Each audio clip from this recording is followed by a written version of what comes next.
Bueno, entonces vamos a comenzar con tronco encefálico, ¿sí? La primera parte que vamos a ver hoy. Em, una cosa importante que me parece siempre, nosotros decimos, para aprender tronco encefálico hay que mirar mucho gráfico y dibujar muchísimo. Tratar de no hacer lo que se ve acá, que es estudiar de memoria todo, ¿eh? Porque hay muchas estructuras en un órgano que es muy, pero muy pequeño, muy complejo, que tiene muchas funciones, y entonces es fundamental, muy, pero muy importante, digamos, esto que les digo, de no estudiar de memoria, ¿sí? Porque si no, les va a pasar lo que le pasa acá a Felipe, ¿no? Que tanto estudiar de memoria, después se le mezclan todos los nombres, ¿sí? Entonces hay que dibujar muchísimo, muchísimo, muchísimo, de donde sea. Lo que vamos a ver básicamente es tronco encefálico entonces, ¿sí? Y el tronco encefálico, como ustedes saben, es la parte del sistema nervioso central que tiene por arriba al cerebro, específicamente al diencéfalo, lo que tiene arriba, y por debajo se continúa con la médula espinal. ¿Cómo está formado el tronco encefálico? De rostral a caudal está formado por el mesencéfalo, la protuberancia y el bulbo raquídeo, ¿sí? Esa es la estructura básica. Tiene anatómicamente tres caras, una cara anterior, que es la que ustedes están viendo hacia la izquierda, una cara posterior, que es el dibujo del medio, y una cara lateral. Nosotros vamos a poner énfasis obviamente en la primera y segunda, en la cara anterior y en la cara posterior. Primero vamos a nombrar aquellas estructuras que se ven en ese dibujo, pero que no son parte del tronco encefálico, para no confundir, y luego vamos a meternos así en el tronco encefálico propiamente dicho, ¿sí? Bien, comencemos entonces. Como dijimos, el tronco encefálico implica tres estructuras: mesencéfalo, protuberancia y bulbo raquídeo, ¿sí? Y para estudiarlo, nosotros, aparte de hacer esta división y estudiarlo de a poquito, vamos a hacer una división interna. Es decir, cuando los cortemos al mesencéfalo, la protuberancia y el bulbo, vamos a ver que están formados por tres regiones diferentes. La región más anterior, que ustedes tienen acá pintado de rosa, la vamos a llamar base o pie, base o pie. La amarilla la vamos a llamar tegmento, y la parte más posterior, si se quiere, que está pintado en celeste o azul, la vamos a llamar techo. Entonces vamos a tener una base, un tegmento y un techo, ¿sí? Esto lo vamos a aplicar muchísimo la semana que viene, porque hoy vamos a ver más la superficie, pero la semana que viene nos va a importar mucho esta división para entender qué ocurre en cada una de esas tres estructuras del tronco encefálico, en la base, en el tegmento y en el techo. Así que hay mucho para ver, por eso les digo paciencia. Dos conceptos importantes que vamos a ver a lo largo de estas dos clases es lo que se conoce como origen real y origen aparente de los pares craneales, ¿sí? El origen real de los pares craneales hace básicamente eh, nombre, ¿sí?, a la ubicación que tienen los cuerpos de las neuronas que dan origen a esos pares craneales, ¿sí? Ese sería el origen real, es decir, el lugar donde están los cuerpos de las neuronas que después van a dar, obviamente, sus axones, origen a los pares craneales que ustedes conocen, ¿sí? Como los pares craneales a veces tienen más de una función, pueden tener función sensitiva, motora o autonómica, ¿sí? A veces puede haber más de un origen real, es decir, un par craneal puede tener más de un origen real, más de un núcleo, ¿sí? Y cuando sea así, obviamente los vamos a nombrar, ¿sí? Diferente de origen real es el origen aparente de los pares craneales, que el origen aparente sería el sitio, ¿sí?, el sitio por donde entran o salen del sistema nervioso central los pares craneales, ¿sí? Es decir, es diferente decir en qué lugar específico está el núcleo donde se origina el par craneal que el lugar por donde se lo ve entrar o salir a ese par craneal, ¿sí? Entonces, uno es el origen real y el otro es el origen aparente. Y el origen aparente de los pares craneales obviamente va a ser o anterior o posterior, porque justamente dijimos que esas eran las dos caras principales del tronco encefálico. Entonces, empecemos con la cara anterior, y como les dije antes, primero nombremos aquellas estructuras que no son específicamente importantes o parte de ese tronco encefálico, ¿sí? Bien, entonces acá tenemos una vista anterior, del tronco encefálico, pero vemos más estructuras que el tronco, ¿sí? Primero, ahí arriba, ustedes están viendo digamos, el tubérculo o cintilla olfatoria, es decir, el primer par craneal, que es el nervio olfatorio. Eso no pertenece al tronco encefálico, ¿sí? También están viendo acá el quiasma óptico, ¿sí?, que acá está cortado, está seccionado. El quiasma óptico es donde se cruzan parte de las fibras retinianas del segundo par craneal o nervio óptico, ¿sí? Entonces tenemos nervio olfatorio y nervio óptico, primer par y segundo par, que no pertenecen al tronco encefálico. En este dibujo, además, estamos viendo, ¿sí? En lo que digamos, comúnmente se llama tallo hipofisario o tuber cinereum, ¿sí? El tallo hipofisario. Recuerden que la hipófisis nos quedó dentro de la silla turca, ¿eh? No está acá, no la estamos viendo. Entonces, esto es el tallo hipofisario. Y ahí estamos viendo los cuerpos o tubérculos mamilares, que es estructura del hipotálamo, ¿eh? Cuerpos o tubérculos mamilares del hipotálamo. Hacia adelante, entre lo que es la división de la cintilla olfatoria y el nervio óptico, que continúa para atrás, ¿sí? Hay un espacio que se llama espacio perforado anterior. ¿Sí? Espacio perforado anterior, llamado así porque obviamente allí discurren y atraviesan ese espacio numerosos filetes nerviosos, vénulas y algunas arteriolas. Y atrás de los cuerpos o tubérculos mamilares, ¿sí?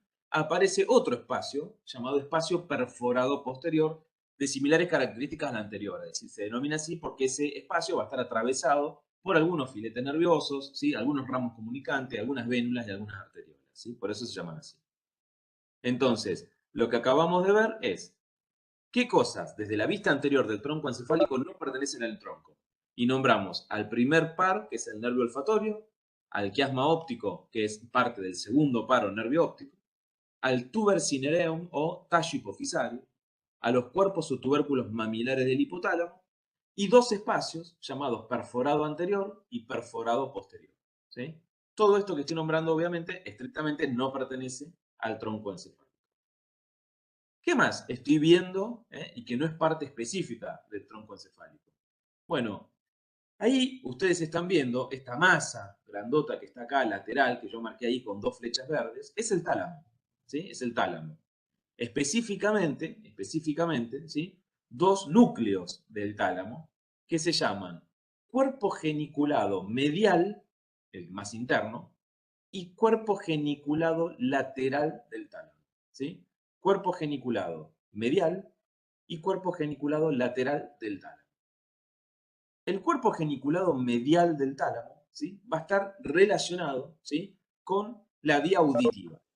Con la vía auditiva. Ya lo vamos a ver bien cuando veamos vía auditiva, que la vía auditiva pasa por acá, por este cuerpo geniculado medial o interno del tálamo. En cambio, el cuerpo geniculado lateral o externo del tálamo está relacionado con reflejos ópticos, ¿sí? No específicamente con la vía óptica, la que nos permite ver, sino con reflejos ópticos, y también en su momento lo vamos a ver, ¿sí? Pero esa estructura ahí es el tálamo, o sea, no es tronco encefálico. Bien, hasta acá. ¿Preguntas que quieran hacerme? Profesor, tuber cinerum, ¿ese qué, Sí, qué era? es Ese el tallo también, hipofisario, el el tallo tallo. de la hipófisis. Gracias. Bien, Consulta, todas estas estructuras las vamos a ver en un corte anterior, es decir, coronal del claro, tronco. así como lo estás viendo, es como si yo me hubiese puesto adelante del tronco encefálico, lo estoy viendo y claro, veo mucho más que el tronco encefálico. Veo otras estructuras diencefálicas en general, ¿sí? Que bueno, las tengo que nombrar porque se ven acá, justamente, ¿sí? Bien, bien. Ahora lo que voy a hacer es nombrar todo lo que pertenece al tronco encefálico, ¿sí? Entonces, seguimos con la cara anterior, con la vista anterior del tronco encefálico, y vamos a empezar a decir que, obviamente, ¿sí? El mesencéfalo, que es esto que ustedes ven acá, que yo estoy marcando con mi flecha, el mesencéfalo, se divide de esta estructura más grandota, que es la protuberancia. ¿Sí? ¿Y cómo se divide? Bueno, ahí hay un surco entre el mesencéfalo y la protuberancia, y ese surco lo llamamos mesencéfalo pontino. ¿Sí? Algunos libros pueden llamarlo al revés, ¿sí? Pontino mesencefálico, es lo mismo, ¿está bien? Es un surco que divide, separa al mesencéfalo por arriba y a la protuberancia por debajo, ¿sí? Ahí lo estoy marcando con la flecha. Bien, y obviamente también tenemos un surco que separa el final de la protuberancia con el comienzo del bulbo raquídeo, ¿sí? Entonces a ese surco lo vamos a llamar bulbo protuberancial o surco de separación entre la protuberancia y el bulbo, ¿está bien? Esos son los dos surcos anatómicos que separan a las tres estructuras.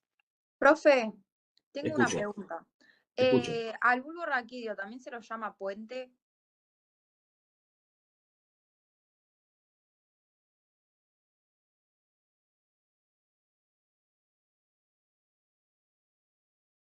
Perdón que no escuché la pregunta. ¿Podés repetir? Si al bulbo raquídeo también se lo llama puente. No tengo ese nombre. Lo que puede pasar es que en realidad se lo llama a la protuberancia, se lo llama puente. Pero al Ah, bulbo raquídeo, habitualmente al bulbo se lo llama médula oblongata. listo, gracias. ¿Sí? La protuberancia es el puente, se llama puente de Baroglio. ¿Sí? Y el bulbo raquídeo se llama médula oblongata. ¿Sí? Listo, listo, sí. Pero no al bulbo puente que yo sé, para nada. ¿Sí?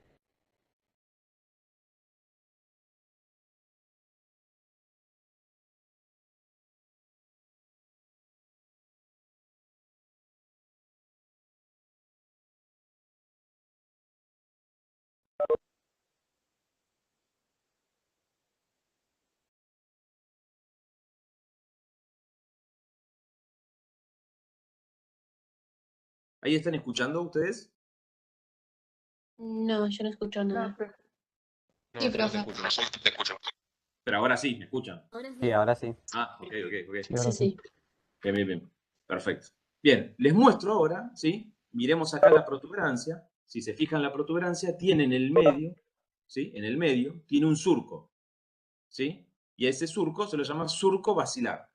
¿Por qué? Porque por ahí, ¿sí? Transcurre, es decir, allí está apoyada, una arteria muy importante que se llama arteria basilar, ¿sí? Arteria basilar, que se forma de la unión de las dos arterias vertebrales, ¿sí? Entonces se llama surco basilar, que está en la cara anterior de esto que es la protuberancia, ¿sí? Surco basilar. Ahí arriba, ¿sí? Ahí arriba, se ve el origen, ¿sí? El origen aparente del tercer par craneal, que se llama nervio motor ocular común, ¿sí? Ese es el origen aparente, ¿eh? Fíjense que, ¿dónde está apareciendo el tercer par? Está apareciendo entre estas dos estructuras que es el mesencéfalo. Y ahora vamos a ver que el origen aparente del tercer par craneal, justamente, ¿sí? Es una fosita que se llama fosa interpeduncular, es decir, entre los pies del mesencéfalo, ¿sí? Pero ahora lo van a ver bien.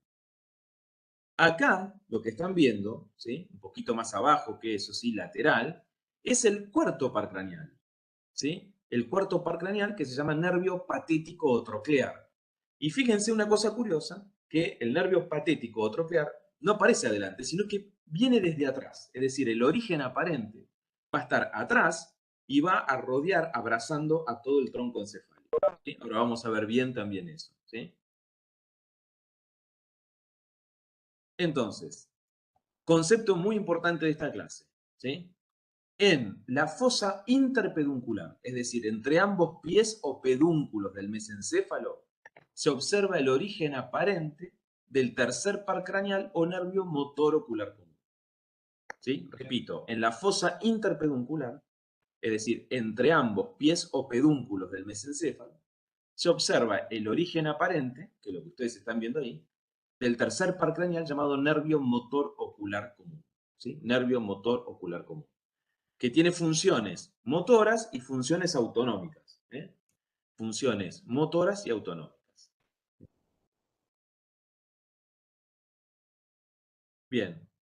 Surco basilar, de nuevo, cara anterior de la protuberancia, y a ambos lados, ¿sí? A ambos lados del surco basilar, ¿sí? Ustedes ven como estos rodetes, estas columnas, y a eso se lo llama rodete protuberancial, ¿sí? Es decir, que a ambos lados del surco basilar están los rodetes protuberanciales, que son esas dos columnas que quedan a uno y otro lado del surco basilar. Y si me voy más hacia afuera, es decir, ya paso el rodete protuberancial y me voy hacia afuera, voy a ver que comienza lo que se conoce como pedúnculo cerebeloso medio, ¿sí? Pedúnculo cerebeloso medio, que es esto que está acá, ¿sí? Esto que está acá, que está cortado, ¿no? No estamos viendo el cerebelo, sino que el cerebelo está atrás. Entonces tengo en la cara anterior de la protuberancia el surco basilar, los rodetes protuberanciales, que después se continúan, se van a continuar hacia atrás, como pedúnculo cerebeloso medio, ¿sí? Esto que están viendo acá, obviamente, es una pieza macroscópica, y lo que les estoy mostrando acá es la arteria basilar, la que está con las siglas AB, arteria basilar, que justamente ¿dónde está? Apoyada en el surco basilar de la protuberancia. En la cara anterior de la protuberancia, acá están los rodetes protuberanciales, ¿sí? Y fíjense que la arteria basilar se origina de la unión de la arteria vertebral derecha y la arteria vertebral izquierda, ¿sí? Y ahí en la base de la protuberancia se forma el tronco de la arteria basilar, ¿sí? Que después vamos a ver nuevamente cuando veamos un poco de irrigación. Entonces, ahí nombré el surco basilar, sabemos que al lado están los rodetes y más atrás el pedúnculo cerebeloso medio. Y ahí, ¿sí?, entre el final de la protuberancia y el comienzo del pedúnculo cerebeloso medio, se encuentra el origen aparente del quinto par craneal que se llama nervio trigémino, ¿sí? Nervio trigémino o quinto par craneal. Entonces, nosotros decimos que el origen, digamos, aparente, ¿sí?, del quinto par craneal está en, digamos, básicamente en el lugar donde finaliza, ¿sí?, donde se divide, se separa el rodete protuberancial y comienza el pedúnculo cerebeloso medio, ¿sí? Entonces, como está acá escrito, repetimos, a ambos lados de la protuberancia se observa el origen aparente del quinto par craneal o nervio trigémino, ¿sí? Y justo es el lugar donde se divide protuberancia del pedúnculo cerebeloso medio, ¿sí? ¿Preguntas hasta acá?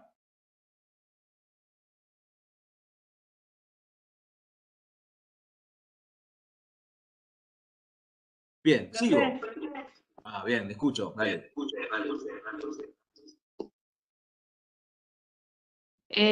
¿Puede explicar por cuál es el origen aparente del quinto par craneal? Sí. Como dije recién, lo que están viendo acá, todo esto, es el quinto par craneal, ¿sí? El quinto par craneal. ¿Dónde está ubicado? ¿Cuál es el origen aparente? El origen aparente está en la cara anterior, ¿sí?, en la cara anterior del tronco encefálico, donde la protuberancia finaliza y comienza el pedúnculo cerebeloso medio.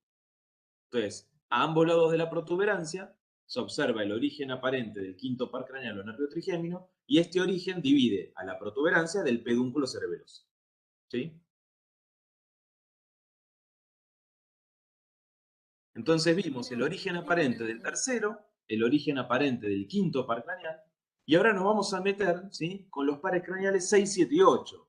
Por eso lo pusimos acá. Profe, le hago una Entonces, pregunta. dale. En cuarto par craneal, Para el tronco, aparece, a- aparece sí, de trazo posterior por y eso, por vuelve eso. para el... No lo nombro acá, porque su origen aparente es posterior, y acá estamos viendo la cara Ah, anterior, ¿sí? Después cuando veamos la cara posterior, ahí se los voy a dar. dale, gracias. Entonces, acá les estoy marcando el surco mesencéfalo continuo, ¿no? O sea, el surco que separa al mesencéfalo de la protuberancia, ¿sí? Y acá les estoy mostrando el surco que separaba la protuberancia del bulbo raquídeo, ¿sí? Protuberancia del bulbo raquídeo. Entonces, ahí abajo, ¿sí?, y ahora se los voy a mostrar, ¿sí?, en ese surco, ¿sí?, en ese surco bulbo protuberancial, ¿sí?, surco bulbo protuberancial, voy a encontrar el origen aparente del sexto, del séptimo y el octavo par craneal, ¿sí? Ahí se los voy a marcar, ¿sí? Este que están viendo bien hacia el medio es el sexto par craneal, el que le sigue más hacia afuera es el séptimo par craneal, y hacia afuera, el más externo, es el octavo par craneal, ¿sí? Entonces, los tres parecen emerger, digamos, de alguna manera, en el surco bulbo protuberancial. Pero hay que tratar de ser un poco más específico, ¿sí? Acá les estoy marcando el séptimo par y medio, que se llama intermediario de Reisberg, ¿sí?, que nos quedó ahí ese chiquitito, está bien, pero no le vamos a dar relevancia en esta clase. Entonces, vamos de nuevo. Acá, ¿sí?, tenemos el surco arriba, surco que divide mesencéfalo de protuberancia, y acá abajo el surco que divide protuberancia de bulbo, ¿sí?, que lo podemos llamar surco bulbo protuberancial. En ese surco se ve el origen aparente del sexto, séptimo y octavo. Pero para poder definir mejor la zona, ¿sí?, vamos a hablar un poquito de algunos surcos que nos van a ayudar a delimitar los orígenes aparentes de estos pares craneales. Fíjense que esto ya es bulbo raquídeo, acá abajo, ¿sí? Bulbo raquídeo. Y el bulbo raquídeo tiene un surco medio, un surco medio. Ese surco medio lo vamos a llamar surco medio vulvar, ¿sí? Como su nombre, digamos, anatómico, uno lo puede intuir, ¿sí? Y ese surco medio vulvar, termina, ¿sí?, ahí en un agujerito, en un espacio, ¿sí?, que se llama agujero ciego de Vic-Dacier, ¿sí? Para nosotros, agujero ciego. Ahí finaliza el surco medio, ¿sí?, ahí arriba, en el agujero ciego de Vic-Dacier. Entonces, nosotros decimos que el origen aparente del sexto par craneal, ¿sí?, se encuentra en el surco bulbo-protuberancial a ambos lados del agujero ciego de Bigdacier. O sea, acá tienen el sexto par izquierdo y acá el sexto par derecho. El sexto par craneal se llama motor ocular externo, ¿sí?, o también se lo llama nervio abducens, ¿sí?, que tiene una sola función motora, que es abducir el ojo, ¿sí?, abducir el ojo. A ambos lados del surco medio, del bulbo, encuentro dos columnas, ¿sí?, dos columnas. Y esas columnas se llaman pirámides vulvares, ¿sí?, pirámides vulvares. Tengo una a la derecha y una a la izquierda. ¿Y por qué se llaman pirámides vulvares? Porque ahí adentro está transcurriendo el haz motor voluntario más importante que tiene el humano, que se llama haz piramidal o haz córtico-espinal. ¿Sí? Haz piramidal o haz córtico-espinal. Como el tronco encefálico es una estructura muy pequeña, ¿sí?, el haz piramidal, que está constituido por un millón de axones, ¿sí?, tiene que acomodarse en esta estructura. Y tiene que acomodarse en un espacio muy pequeño, protruye hacia adelante, dando origen a estas dos columnas que llamamos pirámides vulvares, ¿sí? A ambos lados de las pirámides encontramos otro surco, ¿sí?, que se llama surco preolivar, es decir, donde termina la pirámide, tenemos un surco llamado preolivar, ¿sí?, preolivar. ¿Por qué se llama así? Porque si ustedes se fijan, a ambos lados de la pirámide, de un lado y del otro, ¿sí?, hay otra protuberancia, otra columna, ¿sí? Y a esa columna se la llama olivas, ¿sí?, olivas, que finalizan ¿dónde? Finalizan en otro surco que se va a llamar retroolivar. Entonces, en el bulbo raquídeo, yo tengo un surco medio vulvar, a ambos lados las pirámides vulvares, que finalizan en un surco llamado preolivar. Esto se continúa con las olivas, que finalizan en un surco retroolivar. Es decir, las olivas están entre dos surcos, pre y retroolivar. Ahí abajo, ¿sí?, ahí abajo, o sea, en la parte inferior del bulbo raquídeo, lo que están viendo es el momento en que se cruzan el haz piramidal, es decir, donde el haz piramidal que venía descendiendo del lado derecho se hace izquierdo y el que venía descendiendo por el lado izquierdo se hace derecho. Que eso es, obviamente, lo que justifica, cuando hablamos de corteza motora primaria, que regule la mitad contralateral del cuerpo, ¿sí? Justamente porque ese haz piramidal o córtico-espinal, que es el haz motor voluntario más importante, se está cruzando, por lo menos el 90% de las fibras, se cruzan acá abajo en la parte inferior del bulbo y se ve ahí como decusación o cruce piramidal. Entonces, Entonces vamos a tener un borramiento del surco medio en esa zona. no, porque lo que yo les estoy mostrando, ¿sí?, lo que les estoy mostrando ahí, ¿sí?, es, para ver la decusación vos tenés que entrar un poquito, ¿se entiende? ¿Sí? Sí. Esto es para remarcar que está esa decusación en la parte inferior del bulbo raquídeo, ¿sí? Perfecto. Muchas gracias.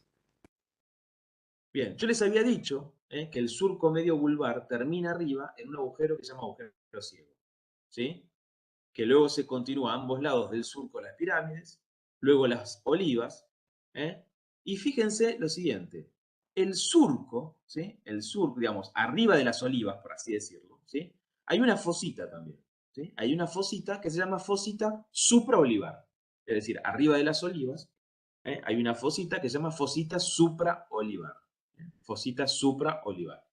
Y más hacia afuera, hay otra fosita que se llama fosita lateral. Es decir, que en el surco que separa protuberancia y bulbo, encontramos el agujero ciego en el medio, arriba de las olivas la fosita supraolivar y más hacia afuera la fosita lateral. ¿Sí? ¿Por qué hay que acordarse de esto? Porque obviamente ahí están, ¿sí?, los orígenes aparentes de este sexto, séptimo y octavo par craneal, ¿sí? Fíjense lo siguiente, entonces.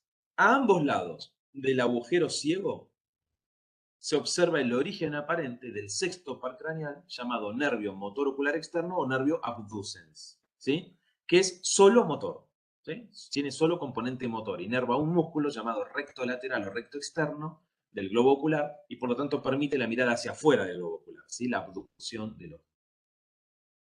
Luego, por arriba ¿sí? De la oliva, por arriba de la oliva del bulbo, está la fosita supraolivar. Y ahí se observa el origen aparente del séptimo par craneal, que se llama nervio facial. El nervio facial es un nervio compuesto, es decir, tiene función sensitiva, tiene función motora y tiene función autonómica. Es uno de los nervios más complejos, uno de los pares craneales más complejos. Ahí lo estamos marcando con la flecha. Y, finalmente, ¿sí? En la fosita lateral, que era la más externa, se observa el origen aparente del octavo par craneal o nervio auditivo. En realidad, el octavo par craneal habría que llamarlo nervio cócleo-vestibular. Cócleo-vestibular, porque ahí vamos a encontrar ramas cocleares para la audición y ramas vestibulares para el equilibrio, pero bueno, lo llamamos nervio auditivo en forma genérica. ¿Sí?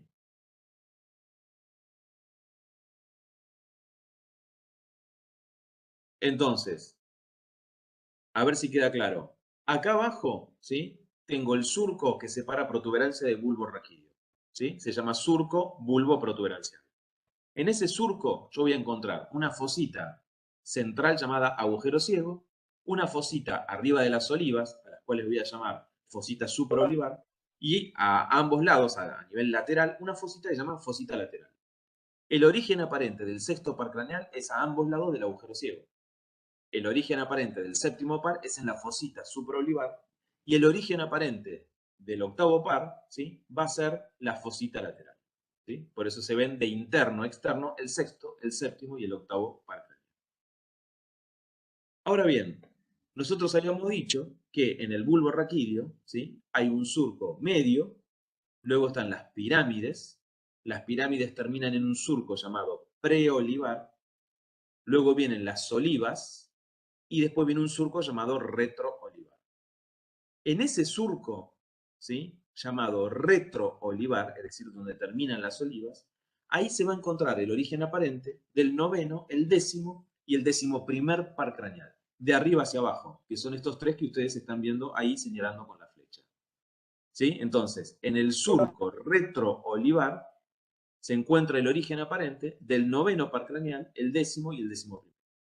El noveno par craneal es el nervio glosofaringio, que tiene funciones sensitivas, motoras y autonómicas. El décimo par craneal, ¿sí? Es el nervio vago o neumogástrico, que tiene funciones sensitivas, motoras y autonómicas. ¿Sí? Y abajo, ¿sí? Tenemos el decimoprimer par craneal, o llamado nervio espinal o nervio accesorio, ¿sí? Que tiene función motora, ¿sí? Nada más que función motora. Y si nos fijamos bien, delante, en lo que se llama surco preolivar, ahí encontramos el origen aparente del decimosegundo par craneal llamado nervio hipogloso, que tiene solo función motora que le da motilidad a la lengua. Por eso se llama así. Entonces, en el surco preolivar, ¿sí? En el surco preolivar, el que está entre las pirámides y las olivas, se encuentra el origen aparente del decimosegundo par craneal o nervio hipogloso, que es solo motor. Y en el surco retroolivar, ¿sí? Vamos a encontrar el origen aparente del noveno, décimo y decimoprimero, llamado glosofaringio, vago y espinal. Los dos primeros, o sea, el noveno y el décimo, el glosofaringio y el vago, tienen función sensitiva, motora y autonómica. El decimoprimer par, llamado espinal o accesorio, tiene solo función motora.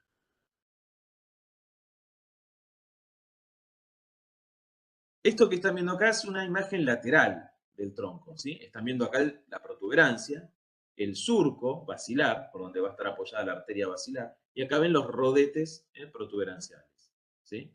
Arriba ven los pies del mesencéfalo, esto es mesencéfalo con sus pies, y por acá está el tercer par craneal que nacía en una fosa, digamos, interpeduncular, o sea, entre los pies del mesencéfalo, ¿sí?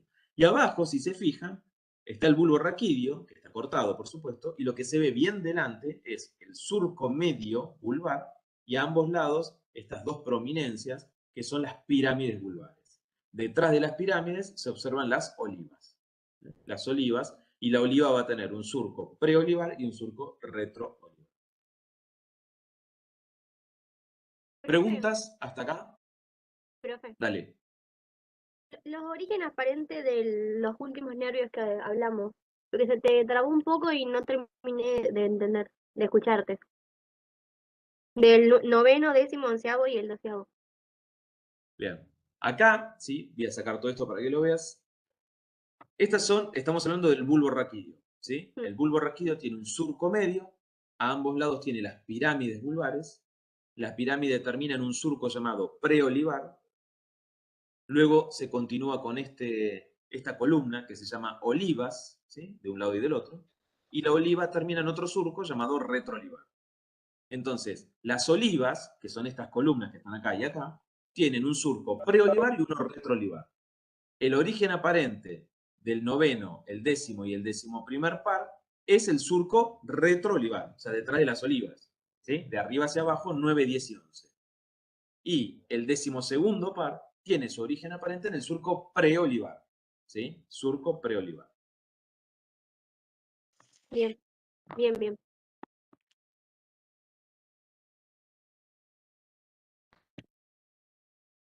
Paso ahora, ¿sí? A que veamos la cara posterior, la cara posterior del tronco encefálico. Pero claro, para ver la cara posterior yo tengo que sacar el cerebelo, por eso lo ven replegado acá, ¿sí? Digamos, porque si no, si yo voy por detrás, obviamente, lo primero que me voy a encontrar es el cerebelo, ¿está bien? Entonces tengo que sacarlo, lo tengo que replegar, y ahí veo, ¿sí? Todo esto, que yo estoy marcando acá, todo esto, que es el tronco encefálico, ¿sí? Y si se fijan bien, cuando yo saqué el cerebelo, se observa una cavidad con forma romboidal, que es el cuarto ventrículo, que acá está abierto, por supuesto, ¿sí? Normalmente no está abierto, ¿sí? Sino que es una cavidad que contiene dentro el líquido cefalorraquídeo, lo vimos en la clase pasada. Entonces, primero vamos a ver en esta cara posterior qué estructuras no pertenecen al tronco encefálico, ¿sí? Rápidamente. Allá arriba, ¿sí? Está el tercer ventrículo, que obviamente acá aparece abierto en este dibujo, pero no está abierto, ¿no? El tercer ventrículo, si recuerdan, estaba entre los tálamos, que son estas pelotas que ustedes ven acá a uno y otro lado. ¿Sí? Aquí y aquí. Eso es el tercer ventrículo. Ahí están viendo el tálamo, como les dije, ¿sí? Lo sabemos porque ahí está el tercer ventrículo, ¿sí? Y ahí, esa flecha, está marcando, ¿sí? La aparición de una glándula que hasta ahora no la habíamos nombrado, que es la glándula pineal o epífisis, ¿sí? Glándula pineal o epífisis. La glándula pineal o epífisis es una glándula muy importante porque segrega una hormona que se llama melatonina que induce el sueño, nos permite, digamos, mantener un ritmo circadiano, de oscuridad-luz, si se puede decir, ¿sí? Pero la pineal, por ahora, hasta que no veamos sueño, recuerden que segrega melatonina, pero no es parte del tronco encefálico, ¿sí? Por eso las estamos nombrando primero. Acá vemos el cerebelo, que está replegado, por supuesto. Y ahí están viendo el pedúnculo cerebeloso, que lo hemos cortado también, ¿no? Para poder replegar el cerebelo hay que cortar lo que lo une al cerebelo con el tronco. Eso que están viendo ahí en forma romboidal es el cuarto ventrículo, ¿sí? El cuarto ventrículo habitualmente nosotros decimos que es un rombo, por lo tanto, como todo rombo, lo podemos dividir en dos triángulos, ¿sí? Un triángulo superior, que pertenece habitualmente a la protuberancia, y un triángulo inferior, que habitualmente pertenece al bulbo raquídeo. Vamos. Acá tienen la cara posterior del mesencéfalo, ¿sí? O sea que ahora voy a hablar del mesencéfalo, ¿sí? Cara posterior del mesencéfalo. ¿Qué es lo primero que se observa? Fácil de identificar, muy fácil de identificar en el mesencéfalo, ¿sí? En la cara posterior, estas cuatro pelotas que están acá, ¿sí? ¿Que cómo se llaman? Se llaman colículos o tubérculos cuadrigémeos, ¿sí? Colículos o tubérculos cuadrigémeos. Y ahí, obviamente, se llaman así porque hay cuatro, ¿sí? Hay dos colículos superiores y dos colículos inferiores. ¿Cuál es la importancia de esto? Los colículos superiores, ¿sí? O tubérculos cuadrigémeos superiores, van a participar en reflejos ópticos, ¿sí? En reflejos relacionados, reflejos visuales, ¿sí? Que después vamos a ver. ¿Con esto qué quiero decir? Que si yo extraigo los colículos superiores, no me quedo ciego, ¿está bien? No está la vía óptica ahí, pero sí voy a perder la posibilidad de hacer determinados reflejos visuales, que después vamos a aprender. Y los colículos o tubérculos cuadrigémeos inferiores, ¿sí? Que son los que están acá abajo, ¿sí? Sí son parte de la vía auditiva. También cuando veamos audición, vamos a ver que la vía auditiva pasa por estos colículos inferiores o tubérculos cuadrigémeos inferiores. Si ustedes recuerdan, yo les había mostrado en la cara anterior que el tálamo, se podía ver ahí dos núcleos del tálamo, que se llamaban cuerpo geniculado medial y cuerpo geniculado lateral del tálamo, ¿sí? El cuerpo geniculado medial del tálamo, ¿sí? A ver si se los puedo marcar, ¿sí? Es este que está acá. El cuerpo geniculado medial o interno del tálamo tiene que ver con la vía auditiva. Y si ustedes se fijan, está conectado ese cuerpo geniculado medial o interno con el colículo inferior por un brazo que se llama brazo conjuntival inferior. ¿Sí? Esto que están viendo ahí se llama brazo conjuntival inferior. ¿Qué une ese brazo? ¿No? ¿Qué es lo que está uniendo ese brazo conjuntival inferior? Bueno, está uniendo el colículo inferior y el cuerpo geniculado medial o interno del tálamo, que estas estructuras tienen que ver con la vía auditiva. Por el contrario, el otro núcleo del tálamo que se ve acá grandote es el cuerpo geniculado lateral o externo del tálamo, que se une por otro brazo, ¿sí? Llamado brazo conjuntival superior, con el colículo superior. Como dijimos, el colículo superior y digamos, el cuerpo geniculado lateral o externo del tálamo no forman parte de la vía óptica, sino de reflejos ópticos, ¿sí? Por eso están unidos por un brazo de tejido llamado brazo conjuntival superior. Entre los colículos superiores e inferiores queda como una especie de surco en cruz, ¿está bien? Que se llama surco cruciforme, que es eso en rojo que yo les marqué ahí punteado, ¿sí? Surco cruciforme. Esto es una pieza macroscópica. Fíjense en cómo se ve. Con número 1, ahí tiene los colículos superiores, y con el número 2, los colículos inferiores del mesencéfalo. Los colículos superiores están relacionados con reflejo óptico, los colículos inferiores están relacionados con la vía auditiva, ¿sí? Eso es lo que hay que recordar. Los tenemos marcados, ¿sí? Bien. Y ahí, como esto es la cara posterior del tronco encefálico, estoy contestando una de las preguntas que hacía la compañera, ¿sí? Que es, lo que están viendo ahí es el cuarto par craneal, llamado nervio patético o troclear, que es el único par craneal que tiene un origen aparente posterior, ¿sí? O sea, no se lo ve ni entrar ni salir por delante, por la cara anterior del tronco, sino que se lo ve salir por la cara posterior del tronco, pero claro, sale por la cara posterior, pero después lo abraza, como ustedes ven acá, y se va hacia adelante, se va hacia adelante. Y otro dato más importante además, que el cuarto par craneal, patético troclear, no solo tiene un origen aparente posterior, sino que es el único par craneal que se cruza por completo. Es decir, el que ustedes están viendo acá, que se va por el lado derecho, en realidad nació del lado izquierdo. Y el que se está yendo acá por la izquierda nació del lado derecho. Se cruza por completo.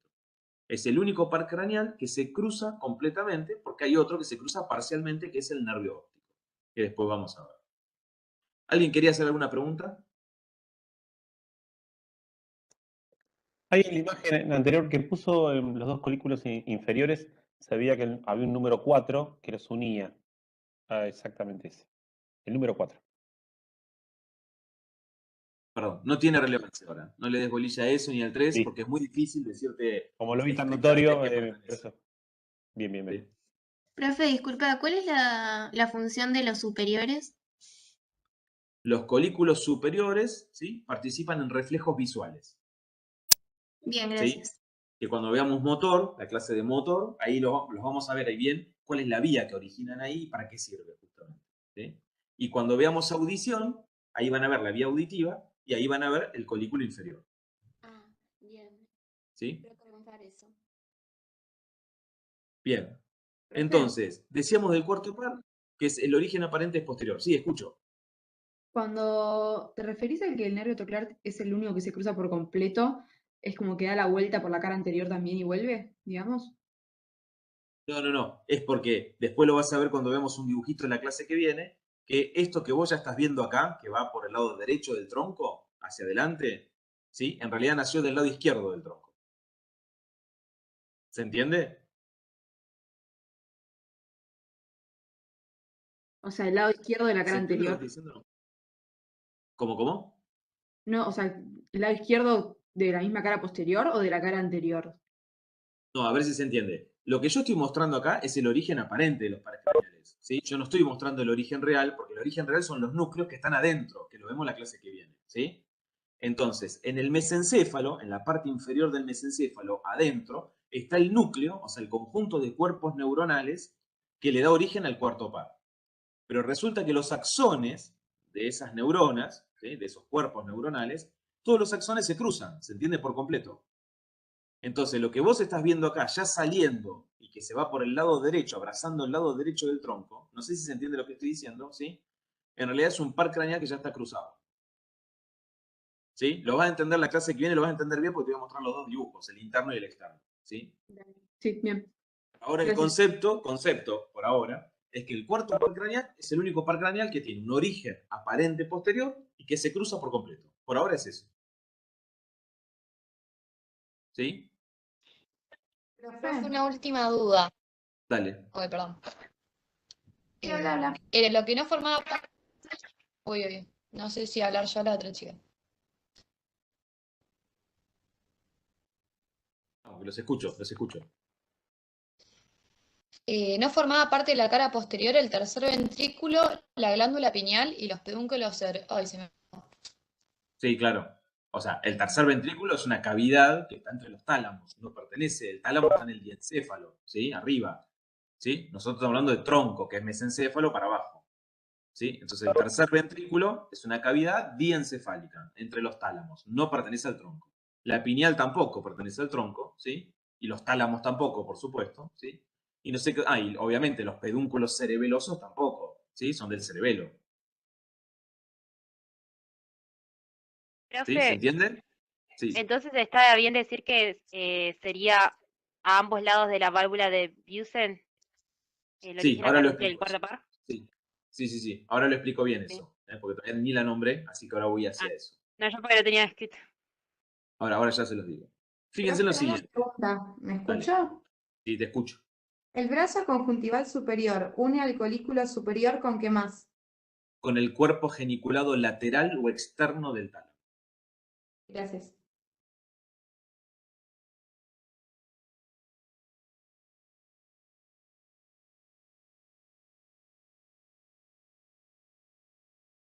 Me voy para acá atrás.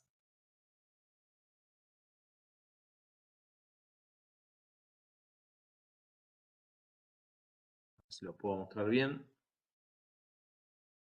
Acá.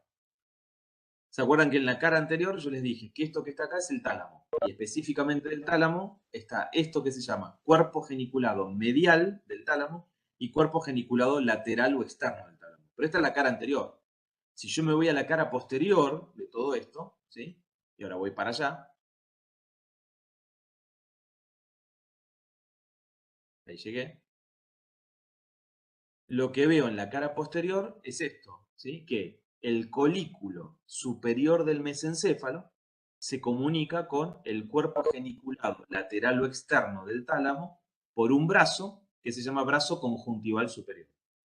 Y el colículo inferior del mesencéfalo se comunica con el cuerpo geniculado medial o interno del tálamo, ¿sí? Por un brazo llamado brazo conjuntival inferior. ¿Sí?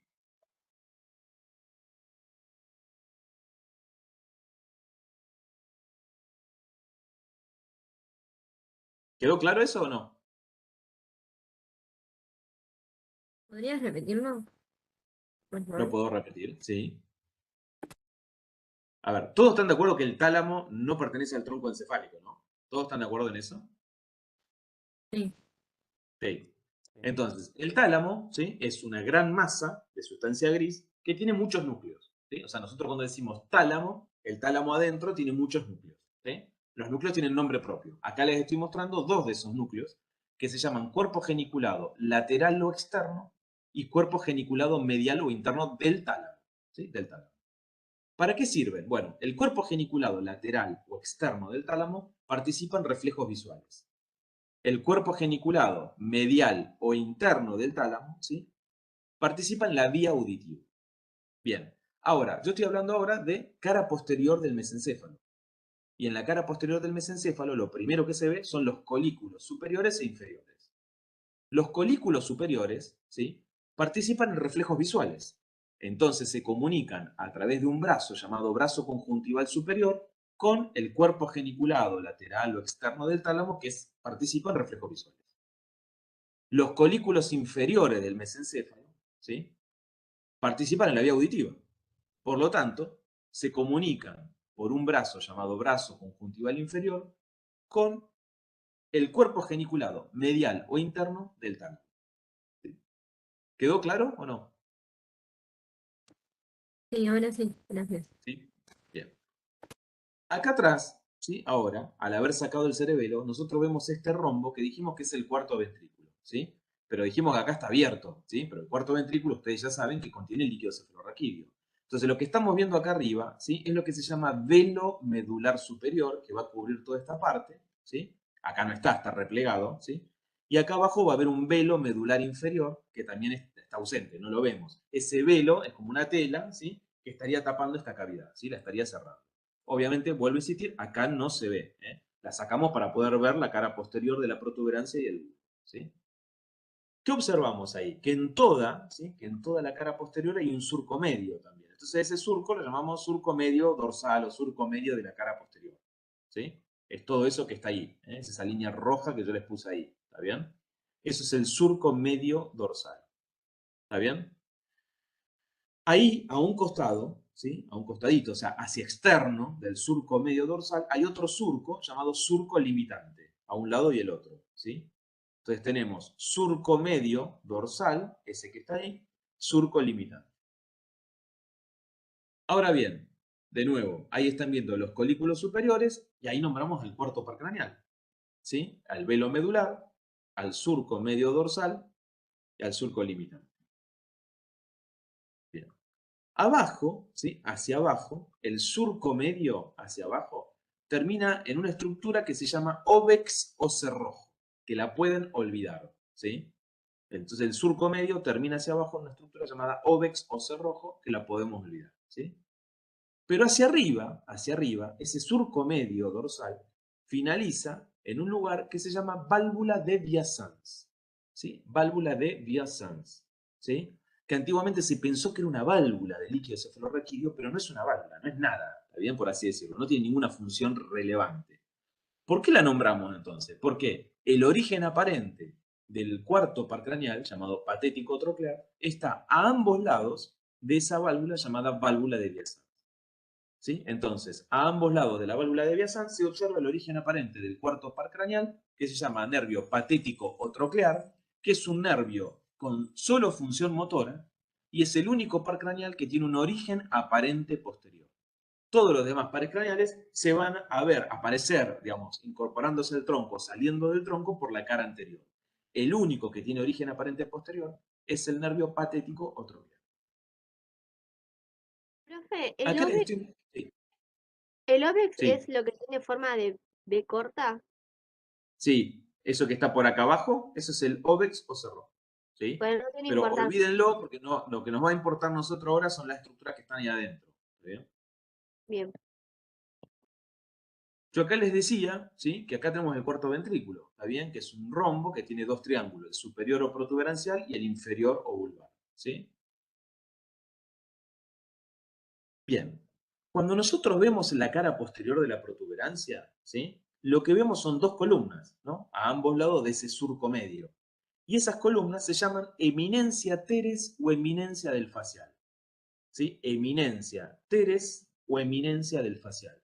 Se la llama así, ¿por qué? Porque esa columna, ¿sí? Que está protruyendo hacia atrás, en realidad ahí adentro está el nervio facial que está dando una vuelta, o sea, los axones del nervio facial están dando una vuelta, o sea, imagínense que el nervio facial se llama facial porque se va a la cara, se va hacia adelante, y acá estamos en la cara posterior. Como al principio el nervio facial anatómicamente no puede directamente irse hacia adelante, se va para atrás primero. Y al irse para atrás y dar una vueltita, ¿sí? Origina esta protrusión de fibras, que es lo que se ve como dos columnas llamada eminencia teres o eminencia del facial. La clase que viene, ustedes van a ver adentro, ¿sí? Lo que está pasando adentro de esas columnas y lo van a entender mejor. Por ahora, simplemente vamos a tener que saber que esto es la eminencia teres o eminencia del facial, porque ahí adentro están fibras del facial que están dando una vuelta. Y a ambos lados, ¿sí? De la eminencia teres hay una zona que se llama área vestibular. ¿Por qué se llama así? Porque ahí adentro, ¿sí? Van a estar los núcleos vestibulares, que después vamos a aprender, son 4 núcleos, y que tienen obviamente funciones relacionadas con la postura y el equilibrio. Área vestibular. En la cara posterior de la protuberancia, pero más adentro, acá no se ve, ¿sí? Ahí lo estoy indicando una flecha, pero no se ve, hay un núcleo importante que se llama el locus ceruleus, ¿sí? Esto está adentro, o sea que acá no le está marcando el núcleo propiamente dicho, pero hay un núcleo en la cara posterior de la protuberancia, adentro, por supuesto, que se llama el locus ceruleus, ¿sí? Que después, de nuevo insisto, la clase que viene la vamos a ver, ¿sí? No le den bolilla. Esto tampoco. Y abajo, ¿sí? Abajo, o sea, el triángulo superior de la protuberancia, ¿sí? Ya dije que era eminencia teres o eminencia del facial, área vestibular. Y en el triángulo inferior, que está en el bulbo raquídeo, en el triángulo inferior del bulbo raquídeo, vemos adentro una zona medial, interna, que se llama trígono del hipogloso. ¿Por qué se llama así? Porque ahí adentro va a estar el núcleo del nervio hipogloso, ¿sí? El núcleo del 12º par craneal, que obviamente en la clase que viene lo vemos, ¿sí?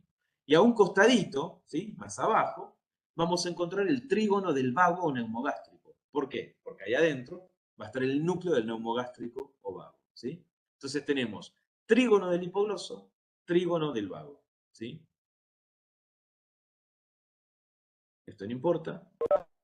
Vuelvo a marcarles el cuarto ventrículo con los dos triángulos superior o protuberancial y el inferior o vulvar. Y recuerden que acá lo estamos viendo abierto, pero eso es una cavidad que tiene líquido, tiene que estar cerrada. Y entonces lo que hicimos fue cortar y replegar un velo medular superior y un velo medular inferior, que están cubriendo esto, que no dejan obviamente escapar el líquido cefalorraquídeo, ¿sí?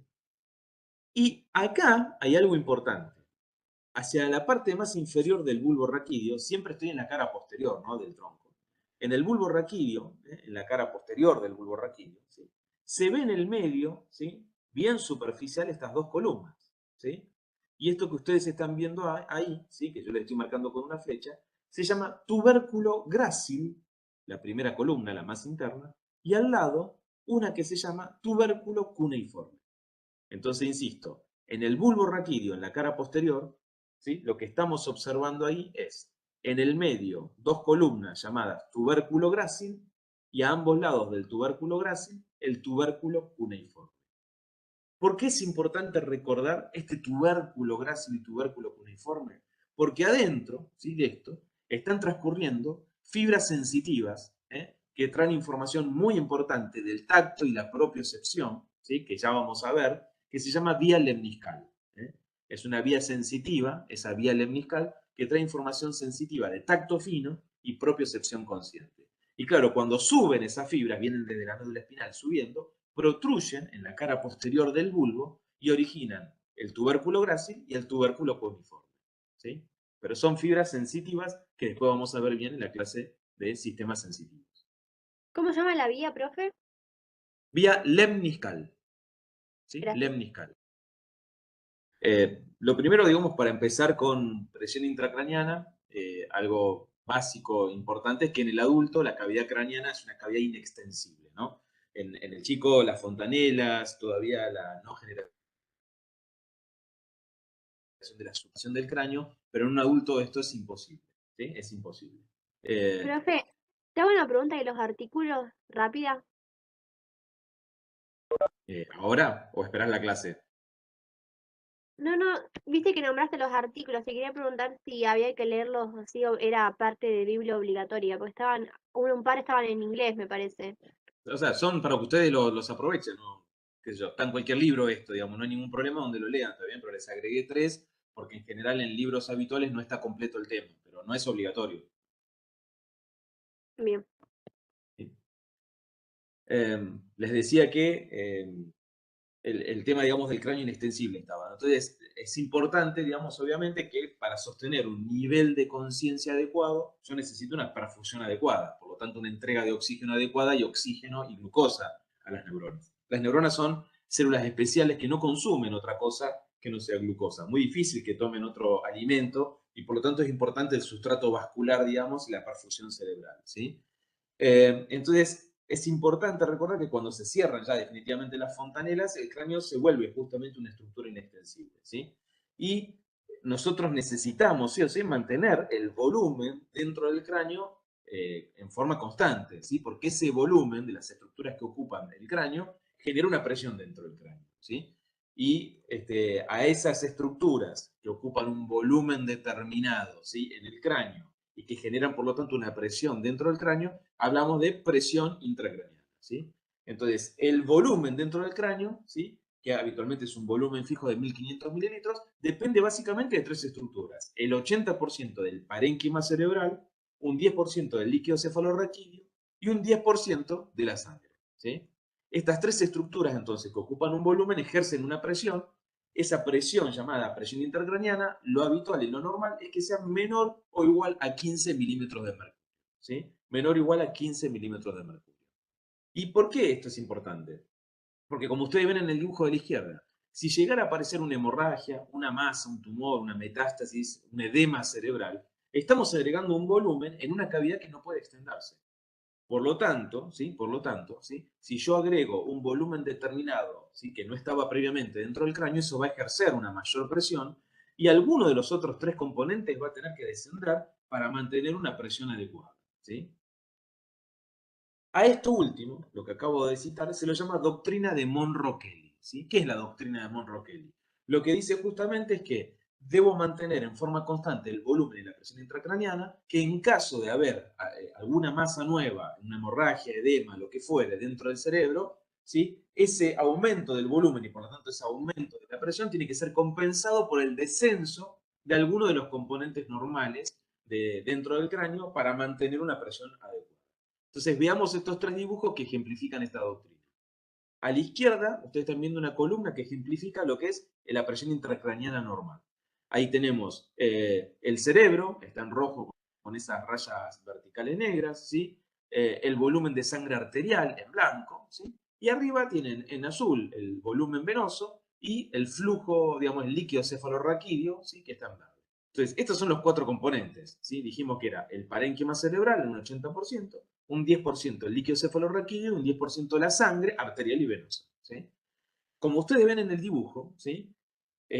Las únicas estructuras de estas que tienen la posibilidad, ¿sí? Ante un aumento de la presión dentro del cráneo, de escaparse del cráneo y por lo tanto tratar de mantener un equilibrio, son la sangre venosa, que puede descender hacia la vena yugular en el cuello, o el líquido cefalorraquídeo, que puede descender hacia los espacios subaracnoideos, digamos, que están por fuera del cráneo, ¿sí? Por fuera del cráneo. Esto es lo que marca esas dos salidas que ustedes tienen arriba de ese ejemplo. Fíjense en el del medio, en la columna del medio, que ahí apareció una masa, en lo que está en rojo con líneas verticales negro. O sea, apareció una masa dentro del cráneo. Eso genera un aumento, por lo tanto, del volumen, un aumento de la presión dentro del cráneo.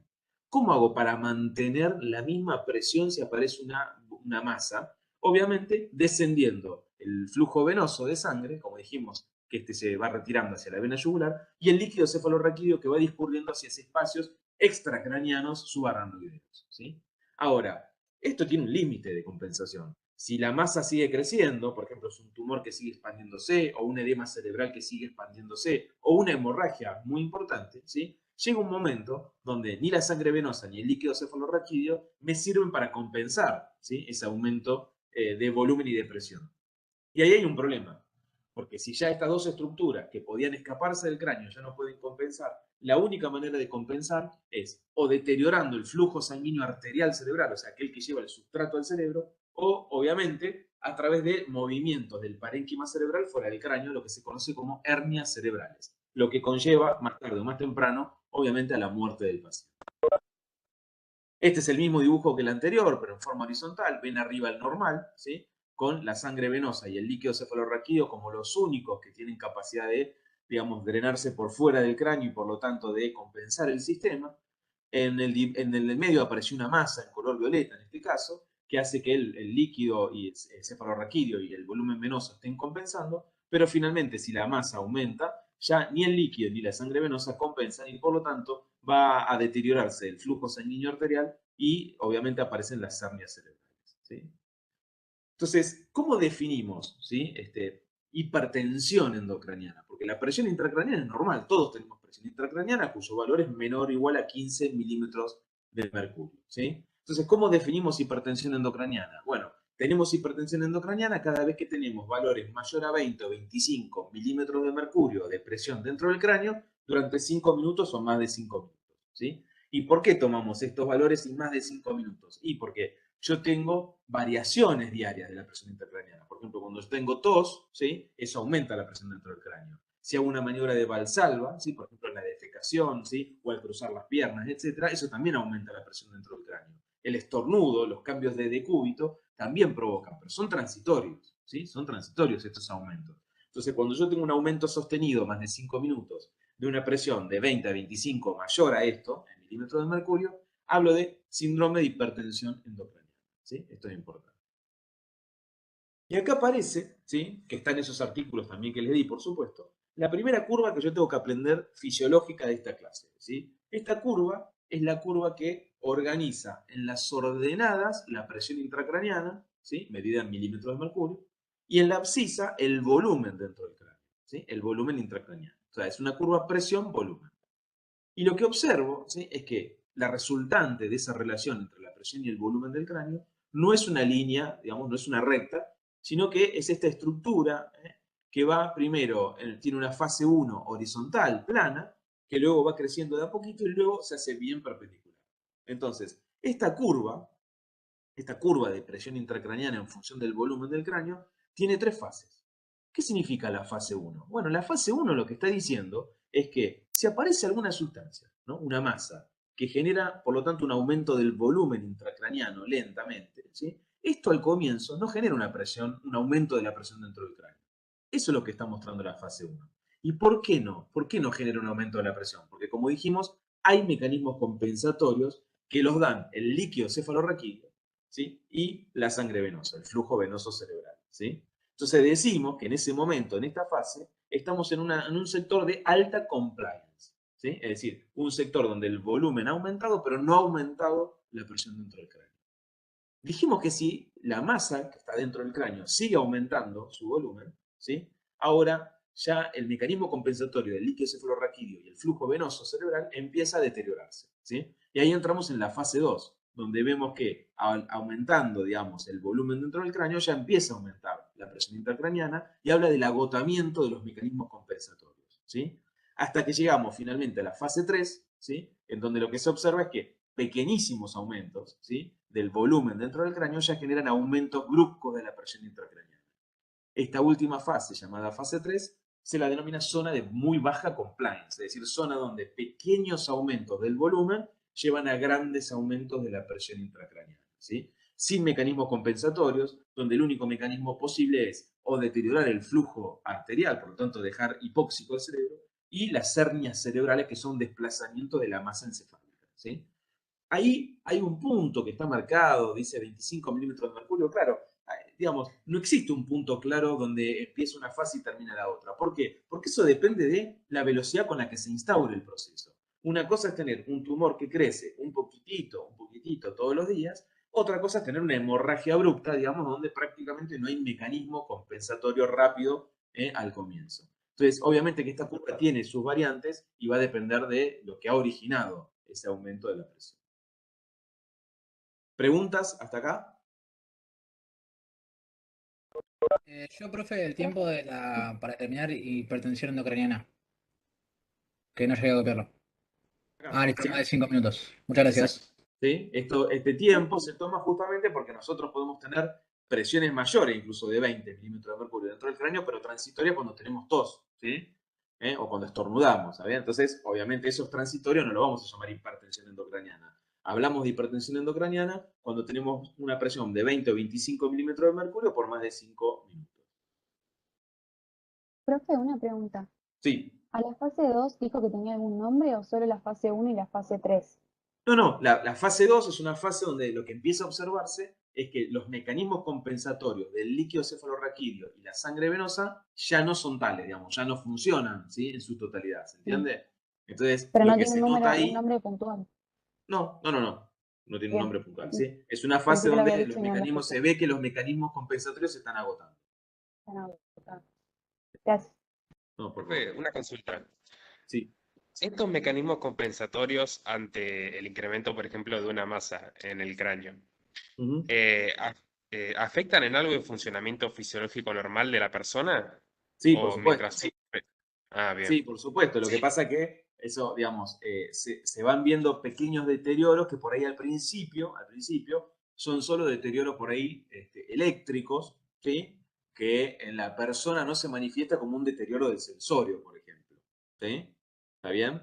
Digamos, pero digamos, cada fase, cuando va avanzando cada fase, se van viendo algunos cambios paulatinos. Lo que pasa es que, claro, es en la fase 2 donde se empieza a ver claramente, al agotarse el mecanismo compensatorio y aumentar la presión intracraniana, en donde empiezan a verse los efectos clínicos en los pacientes. ¿Sí?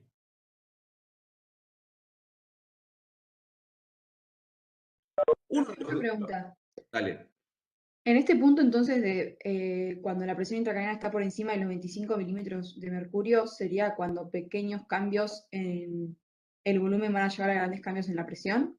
O sea, ¿por eso está ahí el 25? ¿O está ahí como para saber que a partir de ahí se considera presión intracraniana elevada? No. Lo que dije es lo siguiente. Cuando por lo general se pasa de una fase 2 a una fase 3, ¿sí? Cuando, digamos, en general se superan los 25 milímetros de mercurio. ¿Está bien? Pero esto, yo le dije, es muy relativo. ¿Por qué es relativo? Porque si yo estoy con estoy normal, pero tengo de repente una ruptura de un aneurisma cerebral y por lo tanto el cerebro, digamos, se inunda de sangre, yo pasé de una fase 1 a una fase 3 directamente. ¿Se entiende? Porque no le doy a tiempo a los mecanismos compensatorios, ¿está bien? Entonces, acá no es que pasé de tener 15 milímetros de mercurio, después 20, 25. No, por ahí pasé de 15 a 80. ¿Se entiende esto o no? ¿Sí? Lo importante es la interpretación de la curva. La curva lo que está diciendo es que hay 3 fases. Una fase 1 donde está aumentando el volumen dentro del cráneo, ¿sí? Pero que no se representa esto con un aumento de la presión dentro del cráneo. ¿Por qué? Porque hay mecanismos compensatorios ahí dentro del cráneo. La fase 2 lo que está mostrando es que ya ahora sí aumenta el volumen, o sea, me voy a la derecha y aumenta la presión, se va para arriba la curva. Acá lo que está mostrando la fase 2 es que se están agotando esos mecanismos, hasta que en algún momento están agotados y paso a la fase 3, en donde pequeño aumento del volumen ya se manifiesta con grandes aumentos de la presión dentro del cráneo, lo que genera desplazamiento de las masas encefálicas con potencialmente la muerte del paciente. ¿Sí? Buenísimo, gracias. Profesor, escucho. Hay una pregunta en el chat de la compañera que es ¿cómo se mide esa presión intracraniana? Después, termino y la digo, ¿sí? Me falta la clase, ¿sí? Bueno, Para el final. Obviamente yo le dije al comienzo, ¿sí? Que cuando uno observa, bueno, ¿cuáles son los componentes que determinan un volumen y una presión intracraniana normal? Son 3. El parénquima cerebral, 80%, que lo vamos viendo en todas las clases, el parénquima cerebral, el tejido cerebral. La sangre, ¿sí? Arterial y venosa, por supuesto, ¿sí? Que constituye un 10%, y el líquido cefalorraquídeo, que lo vimos en la clase pasada, que es un 10% también. Brevemente, es un concepto muy importante, es que el cerebro se alimenta básicamente, como dijimos, de oxígeno y glucosa, y eso gracias al aporte de un flujo sanguíneo cerebral constante. El flujo sanguíneo cerebral, ¿sí? Del cerebro es de 50 mililitros cada 100 gramos de tejido cerebral por minuto, ¿sí? Ese valor hay que saberlo bien, ¿eh? El flujo sanguíneo cerebral es de 50 mililitros cada 100 gramos de tejido cerebral por minuto. Por supuesto, esto es un promedio. Las zonas de sustancia gris donde están los cuerpos de la neurona también reciben más sangre que la sustancia blanca donde están los axones, ¿está bien? En general es 75-25. Pero para nosotros el flujo sanguíneo es 50 mililitros cada 100 gramos de tejido cerebral por minuto, ¿sí? Y obviamente este flujo sanguíneo no es igual en el adulto que en el recién nacido. Hay variación. También yo les puse abajo un cuadro con las variaciones, pero ahí tienen en el adulto, en ese recuadro verde grandote de arriba a la derecha, lo normal, ¿sí? ¿Y cómo llega ese flujo sanguíneo cerebral, ¿no? Bueno, llega básicamente porque nuestro sistema nervioso central está irrigado básicamente por 2 sistemas arteriales. Un sistema arterial que lo llamamos anterior, dado por las arterias carótidas internas, que acá las estoy marcando, ¿eh? La carótida interna de un lado y la carótida interna de otro lado. Y un sistema posterior al que llamamos vértebro-basilar, ¿sí? Es decir, es la unión de las 2 arterias vertebrales, ¿sí? Para formar la arteria basilar que acabamos de ver en la clase pasada, que se apoya sobre un surco en la cara anterior de la protuberancia, al cual llamamos surco basilar, ¿sí? Entre estos 2 circuitos arteriales, el anterior o carotídeo y el posterior vértebro-basilar, se genera una unión en la base del cerebro, ¿sí? Con una estructura que se conoce como polígono de Willis. Eso que ustedes están viendo acá, esa estructura, que forma como una especie de ciclo arterial, se llama polígono de Willis. ¿Está bien? Y yo les voy a mostrar básicamente cómo están formados, cuáles son las arterias principales que lo forman. La carótida interna, la arteria carótida interna, ¿sí? Ingresa al cráneo, obviamente, por el agujero carotidio, ahí hace como una especie de vuelta llamada sifón carotidio, ¿sí? Y dentro del cráneo, una vez que está dentro del cráneo, obviamente penetra las meninges, ¿sí? Adentro va a dar origen primero a la arteria cerebral media, ¿sí? Arteria cerebral media, ¿sí? Que es esta que yo estoy marcando acá a un lado y acá para el otro, que es la rama terminal de este sistema, ¿sí? De este sistema carotidio, la arteria cerebral media, que como ustedes saben de la primera clase de neuro, la arteria cerebral media discurre por la cisura de Silvio, ¿sí? Por eso se la llama arteria silviana. Por eso la ven acá yéndose hacia afuera, hacia la cara externa del cerebro, ¿sí? Pero también acá vemos, ¿sí? Dos arterias, izquierda y derecha, llamadas arterias cerebrales anteriores, ¿sí? Es decir que el sistema carotidio, ¿sí? Nos aporta la arteria cerebral media y las arterias cerebrales anteriores. Las arterias cerebral anterior, derecha e izquierda, se van hacia la cara interna del cerebro, ¿sí? Hacia la cara interna del cerebro, como se ve acá, ¿sí? Cara interna. Y están unidas, las arterias cerebrales anteriores, por una arteria muy pequeña que se llama arteria comunicante anterior, ¿sí? Que se ve ahí arriba. El otro sistema que yo les nombré es el sistema posterior llamado vértebro-basilar.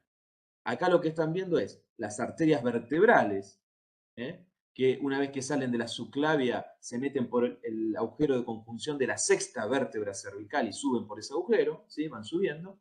Y esas dos arterias vertebrales, al llegar a la base de la protuberancia, se unen, forman el tronco de la arteria basilar.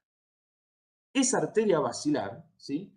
Va a dar una arteria terminal que se llama arteria cerebral posterior, que es esta que ustedes están viendo acá, ¿sí? Arteria cerebral posterior, ¿sí?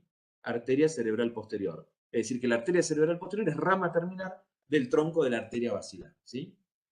¿Qué va a irrigar esa arteria cerebral posterior? Y en general el polo occipital, digamos, de nuestro cerebro, ¿está bien? Un poco más en cara interna que en cara externa, y una parte de las estructuras que tienen que ver con el tronco y el cerebelo, donde va a colaborar, ¿sí?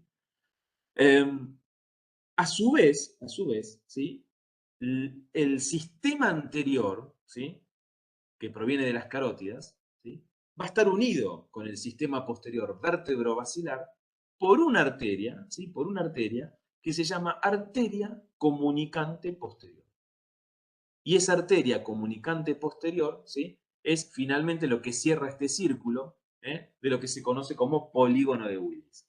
Es decir, que el polígono de Willis, ¿sí? Es una estructura que está en la base del cerebro, ¿sí? Que está dando irrigación, digamos, y dando de alguna manera apoyo circulatorio entre el hemisferio izquierdo y el derecho. ¿Por qué? Porque todo lo que es izquierdo y derecho se unen, ¿sí? A través de estos dos territorios, y a su vez entre lo que es el sistema anterior y el sistema posterior, ¿sí? Estas son las arterias principales. A su vez, ustedes saben que una vez, obviamente, que cualquier tejido le llega sangre arterial, ¿sí? Todos los productos de desecho se vuelcan a la sangre venosa, ¿sí? Que discurre dentro del parénquima cerebral y que después, lo que vimos en la clase anterior, es que toda esa sangre venosa drena a los llamados senos venosos de la dura madre, que acá los tienen dibujados la mayor parte de ellos, ¿sí? Fíjense que arriba está el seno sagital o longitudinal superior, el seno sagital inferior. Estos dos senos sagitales, superior e inferior, están en el borde superior y el borde inferior de la hoz del cerebro, Una gran vena llamada gran vena de Galeno, que se une con el seno sagital inferior y forma este seno llamado recto, que a su vez va a formar con el otro superior el seno transverso. Y después tienen acá otro seno llamado seno cavernoso. Recuerden, ¿sí? Lo importante, nadie les va a pedir hábleme de la circulación venosa, nada de eso, pero recuerden que los senos venosos son senos venosos de la dura madre, ¿sí? No son venas dentro del cerebro, ¿sí? Sino que son justamente, ¿sí? Sectores donde la dura madre se repliega, ¿sí? Y aparecen estos senos venosos, ¿sí? ¿Dónde drena finalmente toda esta sangre? En la vena yugular interna, ¿sí? En la vena yugular interna.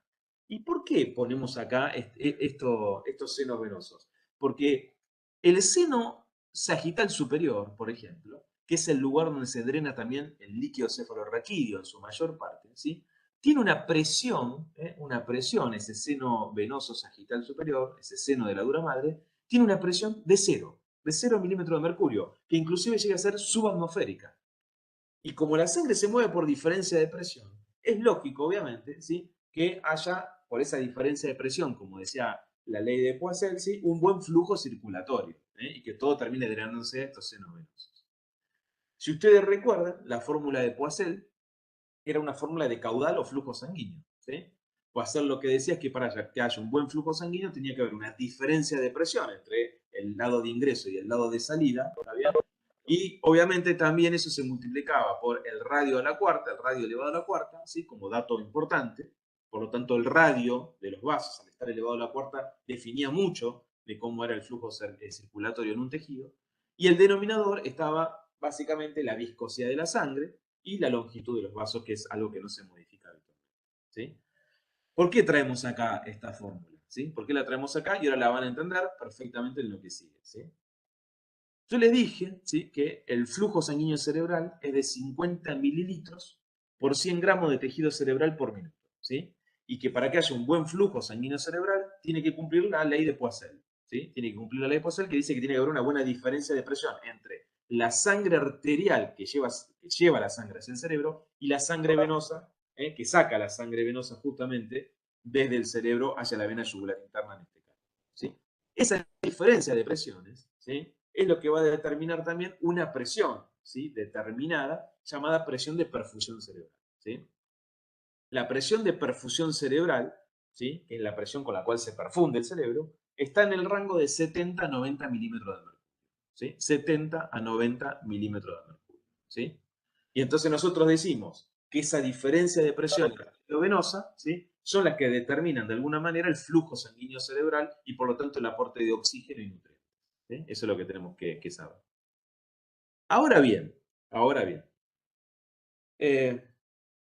cuando uno habla de presión de perfusión cerebral, está hablando de la presión con la cual se perfunde, se irriga el cerebro, que acabamos de decir que es de 70 a 90 milímetros de mercurio, ¿sí? Y por fórmula, lo que tenemos que entender es que la presión de perfusión cerebral es igual a la presión arterial media del paciente, de la persona, ¿sí?, que la presión arterial media, obviamente ustedes la conocen desde ARTI 3, a cómo se calcula, ¿sí? Y a eso le tengo que restar, ¿sí?, le tengo que restar la presión, ¿sí?, la presión venosa central, que es la presión de salida, y la presión intracraneana. Porque la presión dentro del cráneo, ¿sí?, que ya sabemos que la presión dentro del cráneo, que todos tenemos, se genera como consecuencia de las estructuras que ocupan un volumen, y que esas estructuras son el parénquima, el líquido cefalorraquídeo y la sangre, ¿sí?, funcionan como un sistema de resistencia, ¿sí?, es decir, que no deja llegar la sangre. Entonces, la presión de perfusión cerebral es igual a la presión arterial media menos la presión intracraneana, ¿sí? Ese es el concepto que me tengo que llevar de esta clase, que la presión de perfusión cerebral es igual a la presión arterial media, que está a favor obviamente, de la irrigación y de la perfusión cerebral, menos la presión intracraneana, que es una resistencia, ¿sí?, a esa perfusión cerebral, ¿sí? Es una resistencia. ¿Por qué no tomamos en cuenta acá la presión venosa central? Porque la presión venosa acá central, digamos, es 0. También es 0 en condiciones normales, no en condiciones patológicas, no, pero en condiciones normales es 0. Entonces, podemos obviarla y decir que la presión de perfusión del cerebro es igual a la presión arterial media menos la PIC. Escucho. Escucho, ¿eh? Esta presión, entre paréntesis, AB, ¿a qué se refiere eso? ¿A la presión de perfusión cerebral? No, esto que está acá arriba es la diferencia de presión arteriovenosa. Significa B. ¿Sí? O sea, la diferencia, a ver si se entiende. Sí. Para que haya un flujo sanguíneo, ¿no?, tiene que haber una diferencia entre lo que entra por la arteria y lo que sale por la vena, ¿sí? Esa es diferencia de presión arteriovenosa, ¿sí? Gracias. Acá lo que hay que entender es que si por algún mecanismo, ¿no?, la presión venosa dentro del cráneo aumenta mucho, ¿sí?, aumenta mucho, eso va a ofrecer como una resistencia al flujo de entrada de la sangre, ¿está bien? Pero en el cráneo tenemos otra presión que ofrece resistencia, que es lo que hoy aprendimos como presión intracraneana. Y la presión intracraneana, ¿qué es igual? Es el volumen del parénquima cerebral, el líquido cefalorraquídeo y toda la sangre arterial y venosa que está en el cerebro. Eso ofrece una resistencia. Por eso decimos que la presión con la cual se perfunde el cerebro depende mucho de cuán alta sea la presión arterial media, ¿sí? Y cuán baja, por así decirlo, la presión dentro del cráneo, ¿sí? Eso sería el concepto. Ahora vamos a entender qué es cuán alto y cuán bajo, ¿no? Para no confundir. Profe, Escucho. yo no entendí una sola cosa que lo escuché como cortado. De por qué la presión venosa central ahí es 0. No me Porque doy es así, cuenta por qué. porque es 0 la presión. Si vos medís como presión venosa central en la aurícula derecha, normalmente es 0, ¿está bien? Pero si medís la Sí. presión que tiene el seno sagital superior, o el seno longitudinal Claro. superior, que es donde drena la mayor parte de la sangre venosa y el líquido cefalorraquídeo, es 0. ¿Se entiende? Bien. Sí, ¿Sí? gracias. No, por favor. Esta, ¿sí? Así como vimos la primera curva que era presión-volumen, esta es la segunda curva fisiológica que ustedes tienen que conocer, muy importante para este tema. Esta curva es lo que se llama curva de autorregulación del flujo sanguíneo cerebral, ¿sí? Curva de autorregulación del flujo sanguíneo cerebral. ¿Y qué es lo que está graficado acá? Bueno, en las ordenadas está graficado el flujo sanguíneo cerebral, ¿sí? En mililitros por 100 gramos de tejido por minuto. Y en las abscisas, lo que está acá graficado, es la presión arterial media, en milímetros de mercurio. Y lo que uno observa, ¿sí? Se ve a simple vista en esta curva, es que mientras yo mantenga una presión arterial media entre 50 y 150 milímetros de mercurio, el flujo sanguíneo cerebral se mantiene constante. ¿En dónde? En el valor que dijimos que es normal, que es de 50 mililitros por 100 gramos de tejido por minuto. ¿Sí? Eso es lo que muestra esa curva. O sea, lo que está mostrando este gráfico es que mientras yo tenga una presión arterial media entre 50 y 150 milímetros de mercurio, el flujo sanguíneo cerebral se mantiene constante en un valor de 50 mililitros por 100 gramos de tejido por minuto. Ahora, lo que está mostrando también este gráfico es que si por algún mecanismo la presión arterial media sube más allá de 150 milímetros de mercurio, ¿sí? El flujo sanguíneo cerebral aumenta, ¿sí? Aumenta. Y esto tiene consecuencias, porque aumentar el flujo sanguíneo cerebral significa que esto puede generar edema en el cerebro, ¿sí? Y más presión intracraniana, ¿sí? Por el contrario, cuando la presión arterial media desciende por debajo de 50 milímetros de mercurio, el flujo sanguíneo cerebral disminuye. Y esto sostenidamente tiene su consecuencia, porque si yo bajo la presión arterial media y baja el flujo sanguíneo cerebral, las neuronas quedan en hipoxia, quedan isquémicas. Entonces, esta curva nos muestra que hay un rango de autorregulación, pero que se puede romper en algún momento, ¿sí? Cuando sube o cuando baja esa presión arterial media. Y acá viene para entender esto, ¿sí? Lo que acabo de decir, un dato importante. A medida que yo voy aumentando la presión arterial media, ¿sí? Las arteriolas cerebrales van sufriendo vasoconstricción. ¿Sí? Vasoconstricción. Es decir, como yo dije antes, ¿sí? Como yo expliqué antes, si yo tengo un aumento, ¿sí? De la presión arterial media, ¿sí? Más allá de 150 milímetros de mercurio, eso va a generar un aumento del flujo sanguíneo cerebral, ¿sí? Y eso lleva al edema cerebral, ¿sí? Al edema cerebral. ¿Cómo se protege mientras va subiendo la presión arterial media del cerebro? Haciendo vasoconstricción, ¿sí? Haciendo vasoconstricción. Lo cual, ¿sí? Si yo tengo mucha vasoconstricción sostenida en el tiempo, tampoco es bueno. Porque eso significa que hay territorios, digamos, del cerebro que van a quedar, de alguna manera, hipoperfundidos en el tiempo. Al revés, cuando la presión arterial media desciende, las arteriolas vasodilatan. ¿Sí? Porque, ¿qué dijimos antes? Que si la presión arterial media baja por debajo de 50 milímetros de mercurio, el flujo sanguíneo cerebral empieza a deteriorarse, empieza a caer. Entonces la respuesta a las arteriolas es vasodilatación para que lo poco que haya de flujo sanguíneo esté presente. Ahora, tener mucha vasodilatación en el cerebro, ¿sí? Sostenidamente, también tiene algo malo, que es la posibilidad de generar edema cerebral, ¿sí? Por eso tenemos que tratar de mantenernos dentro de esta curva de autorregulación en valores de presión arterial media entre 50 y 150 milímetros de mercurio, ¿sí? Miren lo que ocurre acá. En rojo tienen la curva que acabamos de ver. ¿sí? Un sujeto que tiene una presión arterial media entre 50 y 150 milímetros de mercurio. ¿Qué sucede en las personas hipertensas? Este sistema está corrido a la derecha. Es decir, su autorregulación cerebral, ¿sí? La mantienen con presiones muy elevadas. Muy elevadas. O sea, ya el flujo sanguíneo de 50 se va a mantener con presiones entre 120 y 200 milímetros de mercurio de presión arterial media. ¿Cuál es el problema de esto? ¿Qué dijimos que ocurre cuando yo aumento la presión arterial media con las arteriolas? Se van a Vasoconstricción. vasoconstricción. Hay vasoconstricción. Y entonces los hipertensos viven con vasoconstricción severa. Por eso la hipertensión arterial severa puede generar un accidente cerebrovascular, dejar isquémico al cerebro. ¿Sí? Y si a estos sujetos que viven con esta curva corrida a la derecha, yo les bajo bruscamente la presión, que nunca debe hacerse, ¿sí? Los mando, ¿sí? Tratando de llevar esta curva hacia lo rojo, ¿sí? Directamente lo que hice, ¿sí? Queriendo ayudar, se supone, entre comillas, a bajar la presión arterial media, los mando al extremo izquierdo de la curva, les bajo tanto la presión arterial media, ¿sí? Que hacen tal vasodilatación y cae mucho el flujo sanguíneo cerebral y les provoco yo una isquemia y quedan hemipléjicos. ¿Sí? Esta curva es la que explica por la cual a los sujetos hipertensos en una guardia no le tenemos que bajar abruptamente la presión arterial. ¿Sí? A menos, obviamente, que estén cursando con un infarto agudo de miocardio, con una disección de aorta, etc. ¿Está bien? Pero, digamos, un sujeto que llega hipertenso a una guardia, ¿sí? Hipertenso a una guardia, no tengo por qué bajarle abruptamente la presión arterial, porque lo único que voy a lograr cuando haga eso es bajarle en esta curva el flujo sanguíneo cerebral y llevarlo yo a la isquemia cerebral. ¿Sí?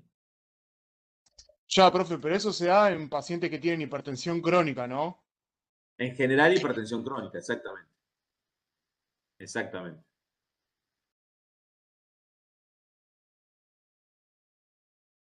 Bien, yo les dije que aparte de esta teoría miogénica que les conté, ¿no? De autorregulación con vasoconstricción y vasodilatación, hay una sustancia muy importante que es el dióxido de carbono. ¿Sí? Porque al igual que en todos los tejidos, ¿sí?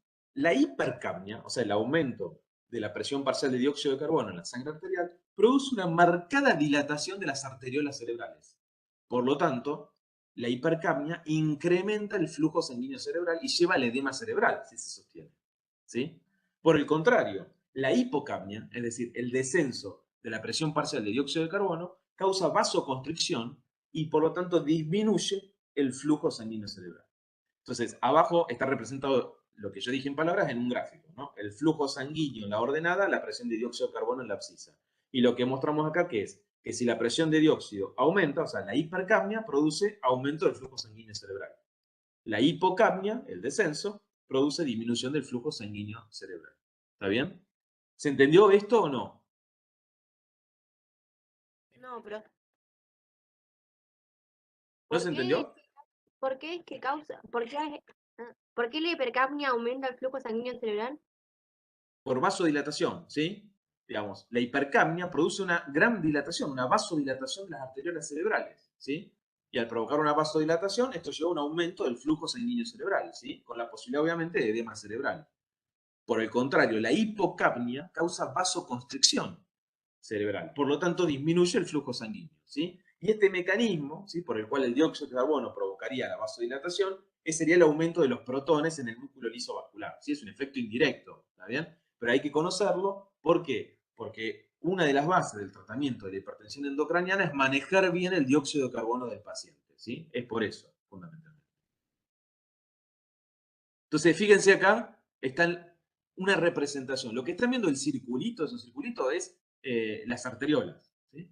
Entonces, la curva que está a la izquierda, lo que está diciendo es lo siguiente. Si la presión arterial media sube, o sea, me voy a la derecha, sube, hay vasoconstricción. Si la presión arterial media baja, hay vasodilatación. ¿Qué pasa con el dióxido de carbono? Si hay hipercapnia, hay vasodilatación. Si hay hipocapnia, hay vasoconstricción. Entonces, acá tienen dos reguladores importantísimos, la presión arterial media y la presión de dióxido de carbono del flujo sanguíneo cerebral. ¿Sí? No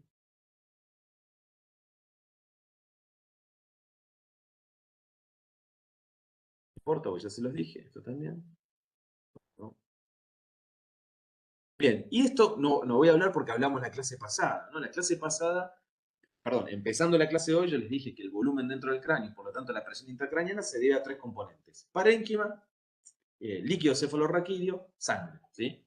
Entonces, el líquido cefalorraquídeo hablamos la clase pasada, vimos que habitualmente hay 120 a 140, ¿no?, mililitros en total, pero que la mayor parte está por fuera del cerebro, ¿sí? Hay una pequeña parte, un 25% nada más en las cavidades ventriculares, ¿sí? Y que se producen por día unos 500 mililitros de líquido cefalorraquídeo y que se reabsorbe la misma cantidad, ¿sí? Por eso está siempre la cantidad del volumen es constante, ¿sí? ¿Dónde se produce el líquido cefalorraquídeo? En los ventrículos laterales, el tercero y el cuarto, en los plexos coroides, y se reabsorben las vellosidades aracnoideas en los senos venosos de la dura madre, ¿sí? En los senos venosos de la dura madre. ¿Está bien? Eso es lo que vimos en la clase pasada, ¿sí? ¿Se acuerdan de eso o no? Sí, profe. Sí. Bien, entonces, fíjense lo siguiente, ¿sí? Dijimos que al principio, ¿sí? Al principio, si hay un aumento del volumen dentro del cráneo, eso no lo voy a, digamos, no se va a manifestar con un aumento de la presión dentro del cráneo, un aumento de la PIC. ¿Por qué? Porque hay desplazamientos del líquido cefalorraquídeo y de la sangre. Por supuesto la sangre venosa, ¿sí? Pero a medida que aumenta el volumen dentro del cráneo y estos dos mecanismos se agotan como mecanismos compensatorios, comienza a aparecer el efecto más temido del aumento de la presión intracraneana, que son las hernias cerebrales, ¿sí? Esto no importa, ahora les voy a mostrar las hernias cerebrales, que es lo que quiero ir, ¿no? En un segundito. Y aquí llegué. Las hernias cerebrales son varias, tienen nombre propio. En general no importa el nombre propio, ¿sí? Lo que importa obviamente es detectar sindromáticamente al paciente que tiene hipertensión endocraniana, ¿sí? Pero, por ejemplo, puede haber hernias, como ven acá, ¿sí?, de un pedacito del parénquima cerebral por debajo del lado del cerebro, ¿eh? Por eso se llama hernia subfacial, ¿sí?, o subfalcial, ¿sí? El uncus del hipocampo, ¿qué? ¿Se acuerdan que estaba en la cara inferior el uncus del hipocampo? Que si se hernia golpea contra el mesencéfalo, la pared anterior, y hoy aprendimos, ¿no?, que en la cara anterior del mesencéfalo está saliendo el tercer par craneal. Por lo tanto, uno de los daños que primero aparece cuando hay una hernia del uncus del hipocampo es una lesión del tercer par craneal. Entonces el paciente queda con midriasis, porque el tercer par hace miosis, achica la pupila, entonces el daño provoca lo contrario, una midriasis. Y hay otro tipo de hernias, digamos, acá tienen varias de ellas, ¿sí? Y fíjense a la derecha que tienen una tomografía de cerebro donde debería verse la línea media bien en el medio, y acá está desplazada, ¿sí? Debería verse los dos ventrículos laterales, y acá solamente vemos uno que se está colapsando. ¿Por qué? Porque todo el parénquima cerebral de este lado está herniándose, está pasando hacia el otro lado, o sea, del lado izquierdo al lado derecho, ¿sí? Y obviamente lo que estamos viendo acá en el hemisferio izquierdo es una gran hemorragia, un gran hematoma subdural, muy pero muy importante, todo esto blanco de sangre, y afuera se ve el cefalomatoma, ¿no?, el chichón. Esto es un traumatismo de cráneo, obviamente, grave, ¿sí? Bien, quería mostrarles simplemente esto también, un segundito. Esperen un segundito, más adelante. Acá. Esto está en la guía, lo van a practicar en habilidades clínicas, está en la guía también para hacer de morfofisiología. Una de las consecuencias, obviamente, que tiene el aumento de la presión intracraneana, ¿sí?, es el deterioro del sensorio, o sea, del nivel de conciencia del paciente, ¿sí? Alteración en las respuestas verbales y las respuestas motoras que tiene el paciente. Y esto dio origen a una escala que se llama escala de Glasgow, que primero sirvió muchísimo para las enfermeras, y que quitó cualquier subjetividad que pudiera haber, ¿sí?, cuando antes se valoraba el coma. ¿Por qué? Porque antes, si ustedes recuerdan, ¿qué se decía? El paciente está en coma 1, en coma 2, en coma 4, ¿no? Y uno decía, bueno, si es coma 4 es más profundo, pero ¿qué es coma 4? ¿No? Y cada médico lo interpretaba diferente. Bueno, la escala de Glasgow es una escala para valorar el nivel de conciencia, ¿sí? Mide la apertura ocular que tiene el paciente, la respuesta verbal del paciente y la respuesta motora que tiene el paciente, ¿sí? Y se le asigna un puntaje máximo de 4 puntos a la respuesta ocular, un máximo de 5 a la respuesta verbal y un máximo de 6 a la respuesta motora. Por eso, el Glasgow, cuando el paciente está bien, está perfecto, tiene un máximo de 15 en 15, o sea, 15 puntos, o sea, 4 más 5 más 6, ¿está bien? De 15 puntos en total. Si un paciente comienza a deteriorar, está en coma, ¿sí? Y comienza a deteriorar o comienza a deteriorar el sensorio, yo voy, como médico, ¿sí? Lo voy a revisar, ¿está bien? Y veo, por ejemplo, que cuando le digo, abra los ojos, ¿sí? No los abre. O sea, que no los abre ni espontáneamente ni ante una orden, ¿sí?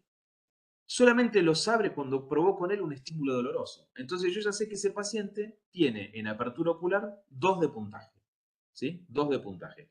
Porque solo abre los ojos, ¿sí? Ante un estímulo doloroso. Supongamos que no tiene una respuesta verbal orientada, o es muy incomprensible, o solamente emite algunos sonidos, ¿sí? Inteligibles, le doy también un valor de 2. ¿Sí? Un valor de 2. Y eso para todos es igual.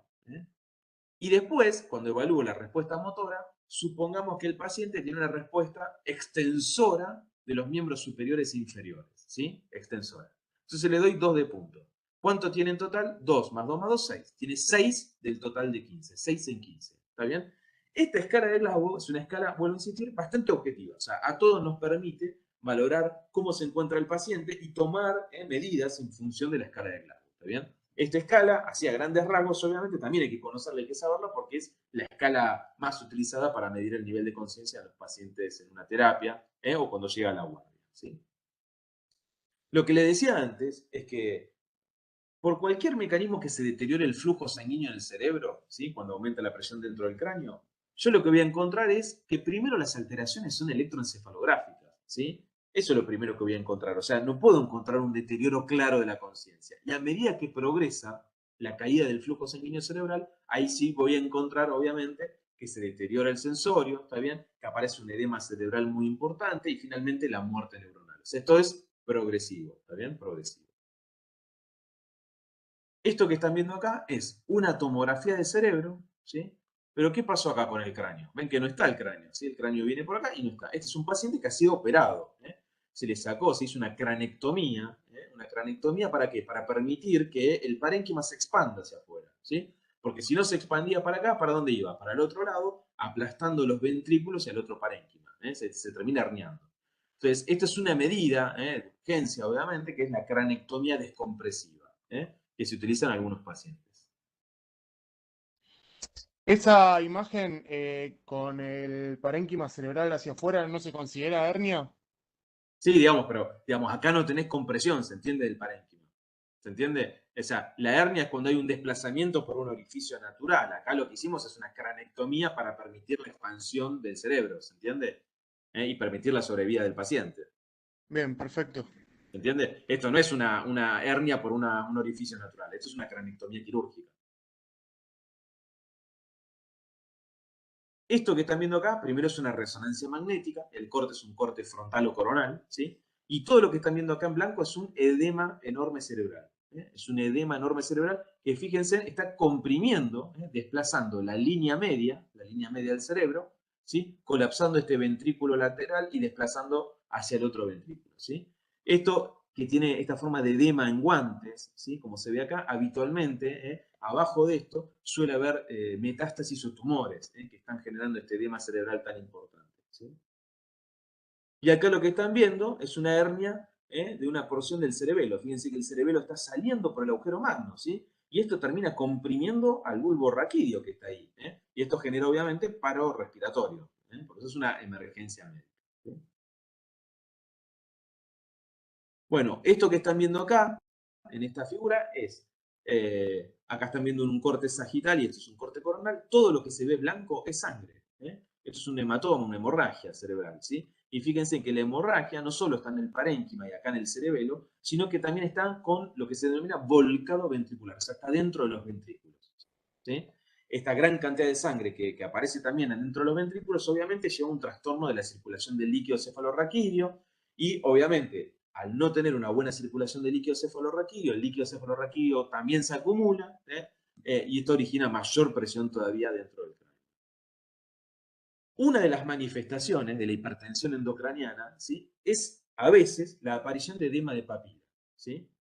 Cuando yo a estos pacientes le hago un fondo de ojo, les miro con un oftalmoscopio, puedo ver que los límites de la papila óptica, la papila es un sector de ese fondo de ojo, por el cual ahí no hay una, digamos, una retina, por así decirlo, visible, sino que es el lugar por donde está entrando la arteria de la retina, saliendo la vena y saliendo el nervio óptico, ¿sí?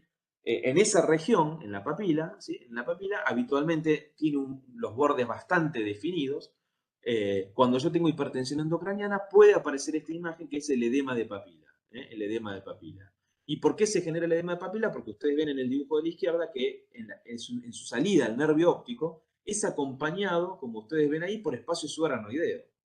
O sea, está rodeado por espacio subaracnoideo y líquido cefalorraquídeo.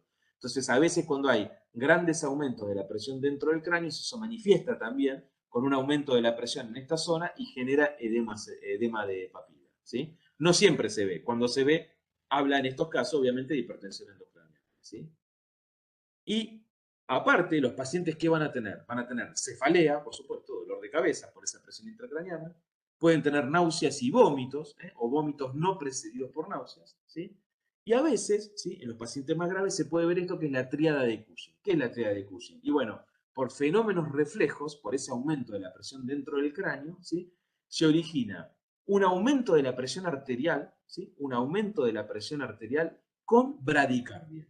Es decir, cuando llega un paciente a la guardia con un traumatismo de cráneo y yo lo encuentro hipertenso y bradicárdico, tengo que sospechar que estoy ante un fenómeno de Cushing, ¿sí?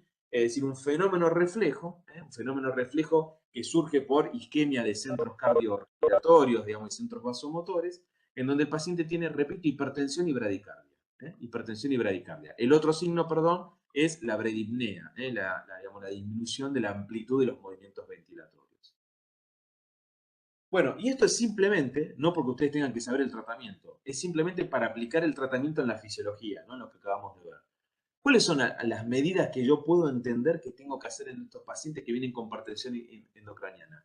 Primero, manejar muy bien, ¿sí? Que tengan una buena oxigenación en la sangre y que tengan también una buena presión de dióxido de carbono. ¿Por qué? Porque vimos que el dióxido de carbono es un regulador del flujo sanguíneo cerebral. Entonces, a estos pacientes se los intúa y se los ventila, ¿sí? Y con la ventilación, lo que yo quiero es mantener una presión de dióxido de carbono en sangre arterial entre 30 y 33 milímetros de mercurio, ¿sí? Porque sé que si la presión de dióxido de carbono es muy alta, voy a tener vasodilatación cerebral y por lo tanto edema, y si es muy baja, una vasoconstricción que lo lleva a la isquemia. Entonces, mantener con la ventilación mecánica la presión de dióxido de carbono es una de las medidas que yo puedo hacer en los pacientes. La otra medida importante es que el paciente esté semisentado y sin compresión de las yugulares. Muchas veces vemos los pacientes que están acostados, donde la presión dentro del cráneo aumenta, o que están sentados, pero que tienen, por ejemplo, la cánula nasal acá abajo como si fuera un estrangulamiento, o una venda que los está estrangulando, o apoyada la cabeza sobre su cuello. Y acá es muy importante mantener permeables las venas yugulares del cuello, porque dijimos que la vena yugular interna es el lugar por donde drena el flujo sanguíneo venoso del cerebro, ¿sí? Esto es muy, pero muy importante, y acá les muestro un estudio que demostró obviamente que manteniendo esta forma de semisentado del paciente con las yugulares permeables ayuda a el mantenimiento de la presión intracraneal, ¿sí? También tengo que manejar bien la presión arterial, porque ya aprendimos también que hay una curva de regulación y que si yo me mando la macana, que en estos pacientes, ¿sí? Que ya están con un traumatismo de cráneo o un tumor cerebral, les bajo abruptamente la presión, ¿sí? Esto puede provocar la isquemia cerebral, ¿sí? Y si yo al contrario dejo una presión arterial muy pero muy elevada, podría generar tal vasoconstricción en estos pacientes que lo lleve también a la isquemia, ¿sí? Esto no importa, ya es más terapéutica.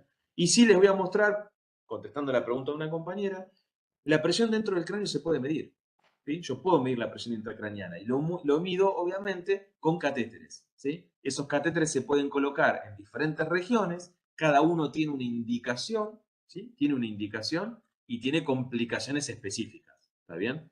Por ejemplo, acá lo que están viendo es un catéter que está colocado atravesando todo el cráneo, ¿no? Dentro del ventrículo lateral, ¿sí? Es decir, estoy midiendo la presión dentro del cráneo, digamos, dentro del ventrículo lateral del cerebro. ¿Cuándo se hacen las ventriculostomías? ¿Sí? Y en general cuando necesito drenar líquido cefalorraquídeo porque está obstruido, cuando hay sangre dentro de la cavidad ventricular.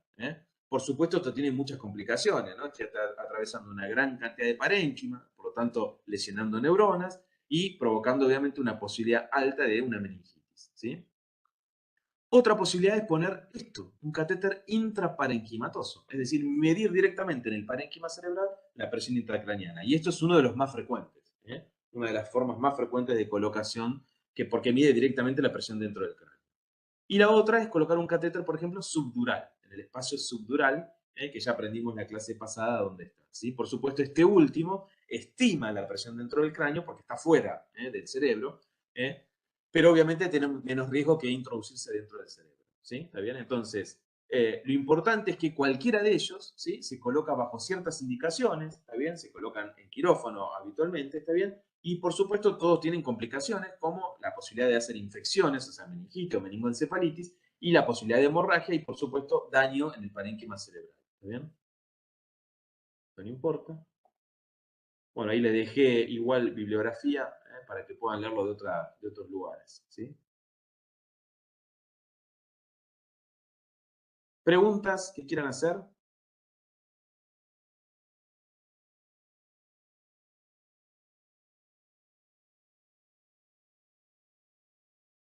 Sí, profe, ¿podría explicar de nuevo lo de la triada de Cushing? Que no me quedó claro. Sí.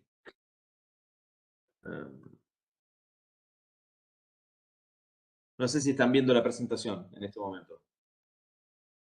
Sí, Sí, Profe. perfectamente.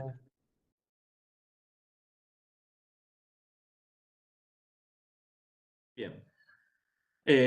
Yo les decía que, a ver, el síndrome de hipertensión endocraniana, ¿qué es lo que va a tener en los pacientes? ¿Qué le va a dar a los pacientes? Primero, cefalea, por supuesto. ¿Sí? Cefalea cuando están conscientes, como para decirnos esto, ¿no? Cefalea. Segundo, náuseas y vómitos. A veces vómitos llamados vómitos cerebrales, llamados así porque son vómitos en chorro que no están precedidos por náuseas. ¿Sí? Tercero, podría aparecer el edema de papila, que les mostré antes. ¿Sí? Esa es otra posibilidad, ¿sí? El edema de papila. Cuarto, trastornos obviamente a nivel de las pupilas, del patrón ventilatorio, si la lesión está en una zona motora, el paciente va a estar hemipléjico, etc. Estos depende del lugar, la localización, ¿sí? Pero una de las cosas que también suele verse, especialmente en los pacientes que tienen hipertensión endocraniana severa, es lo que se llama tríada de Cushing, ¿sí? Tríada de Cushing. ¿Cuándo se produce esta tríada de Cushing? En general, cuando la presión intracraniana es muy elevada, ¿sí? Esto genera una isquemia en los centros vasomotores del tronco encefálico, que llevan como respuesta a la hipertensión arterial, lleva una isquemia de centros respiratorios y por eso se produce bradipnea, ¿sí? Y una isquemia en el centro cardioinhibidor, por lo que suele producir bradicardia. ¿Está bien? Entonces, el concepto de qué es, cuando un paciente tiene una lesión cerebral, un traumatismo de cráneo, ¿no?, y tiene hipertensión con bradicardia, puedo estar en presencia de un fenómeno llamado fenómeno de Cushing. ¿Sí? No confundir esa hipertensión y bradicardia con la hipertensión crónica del paciente, ¿se entiende? Sino que es un fenómeno reflejo ante el aumento excesivo de la presión intracraniana.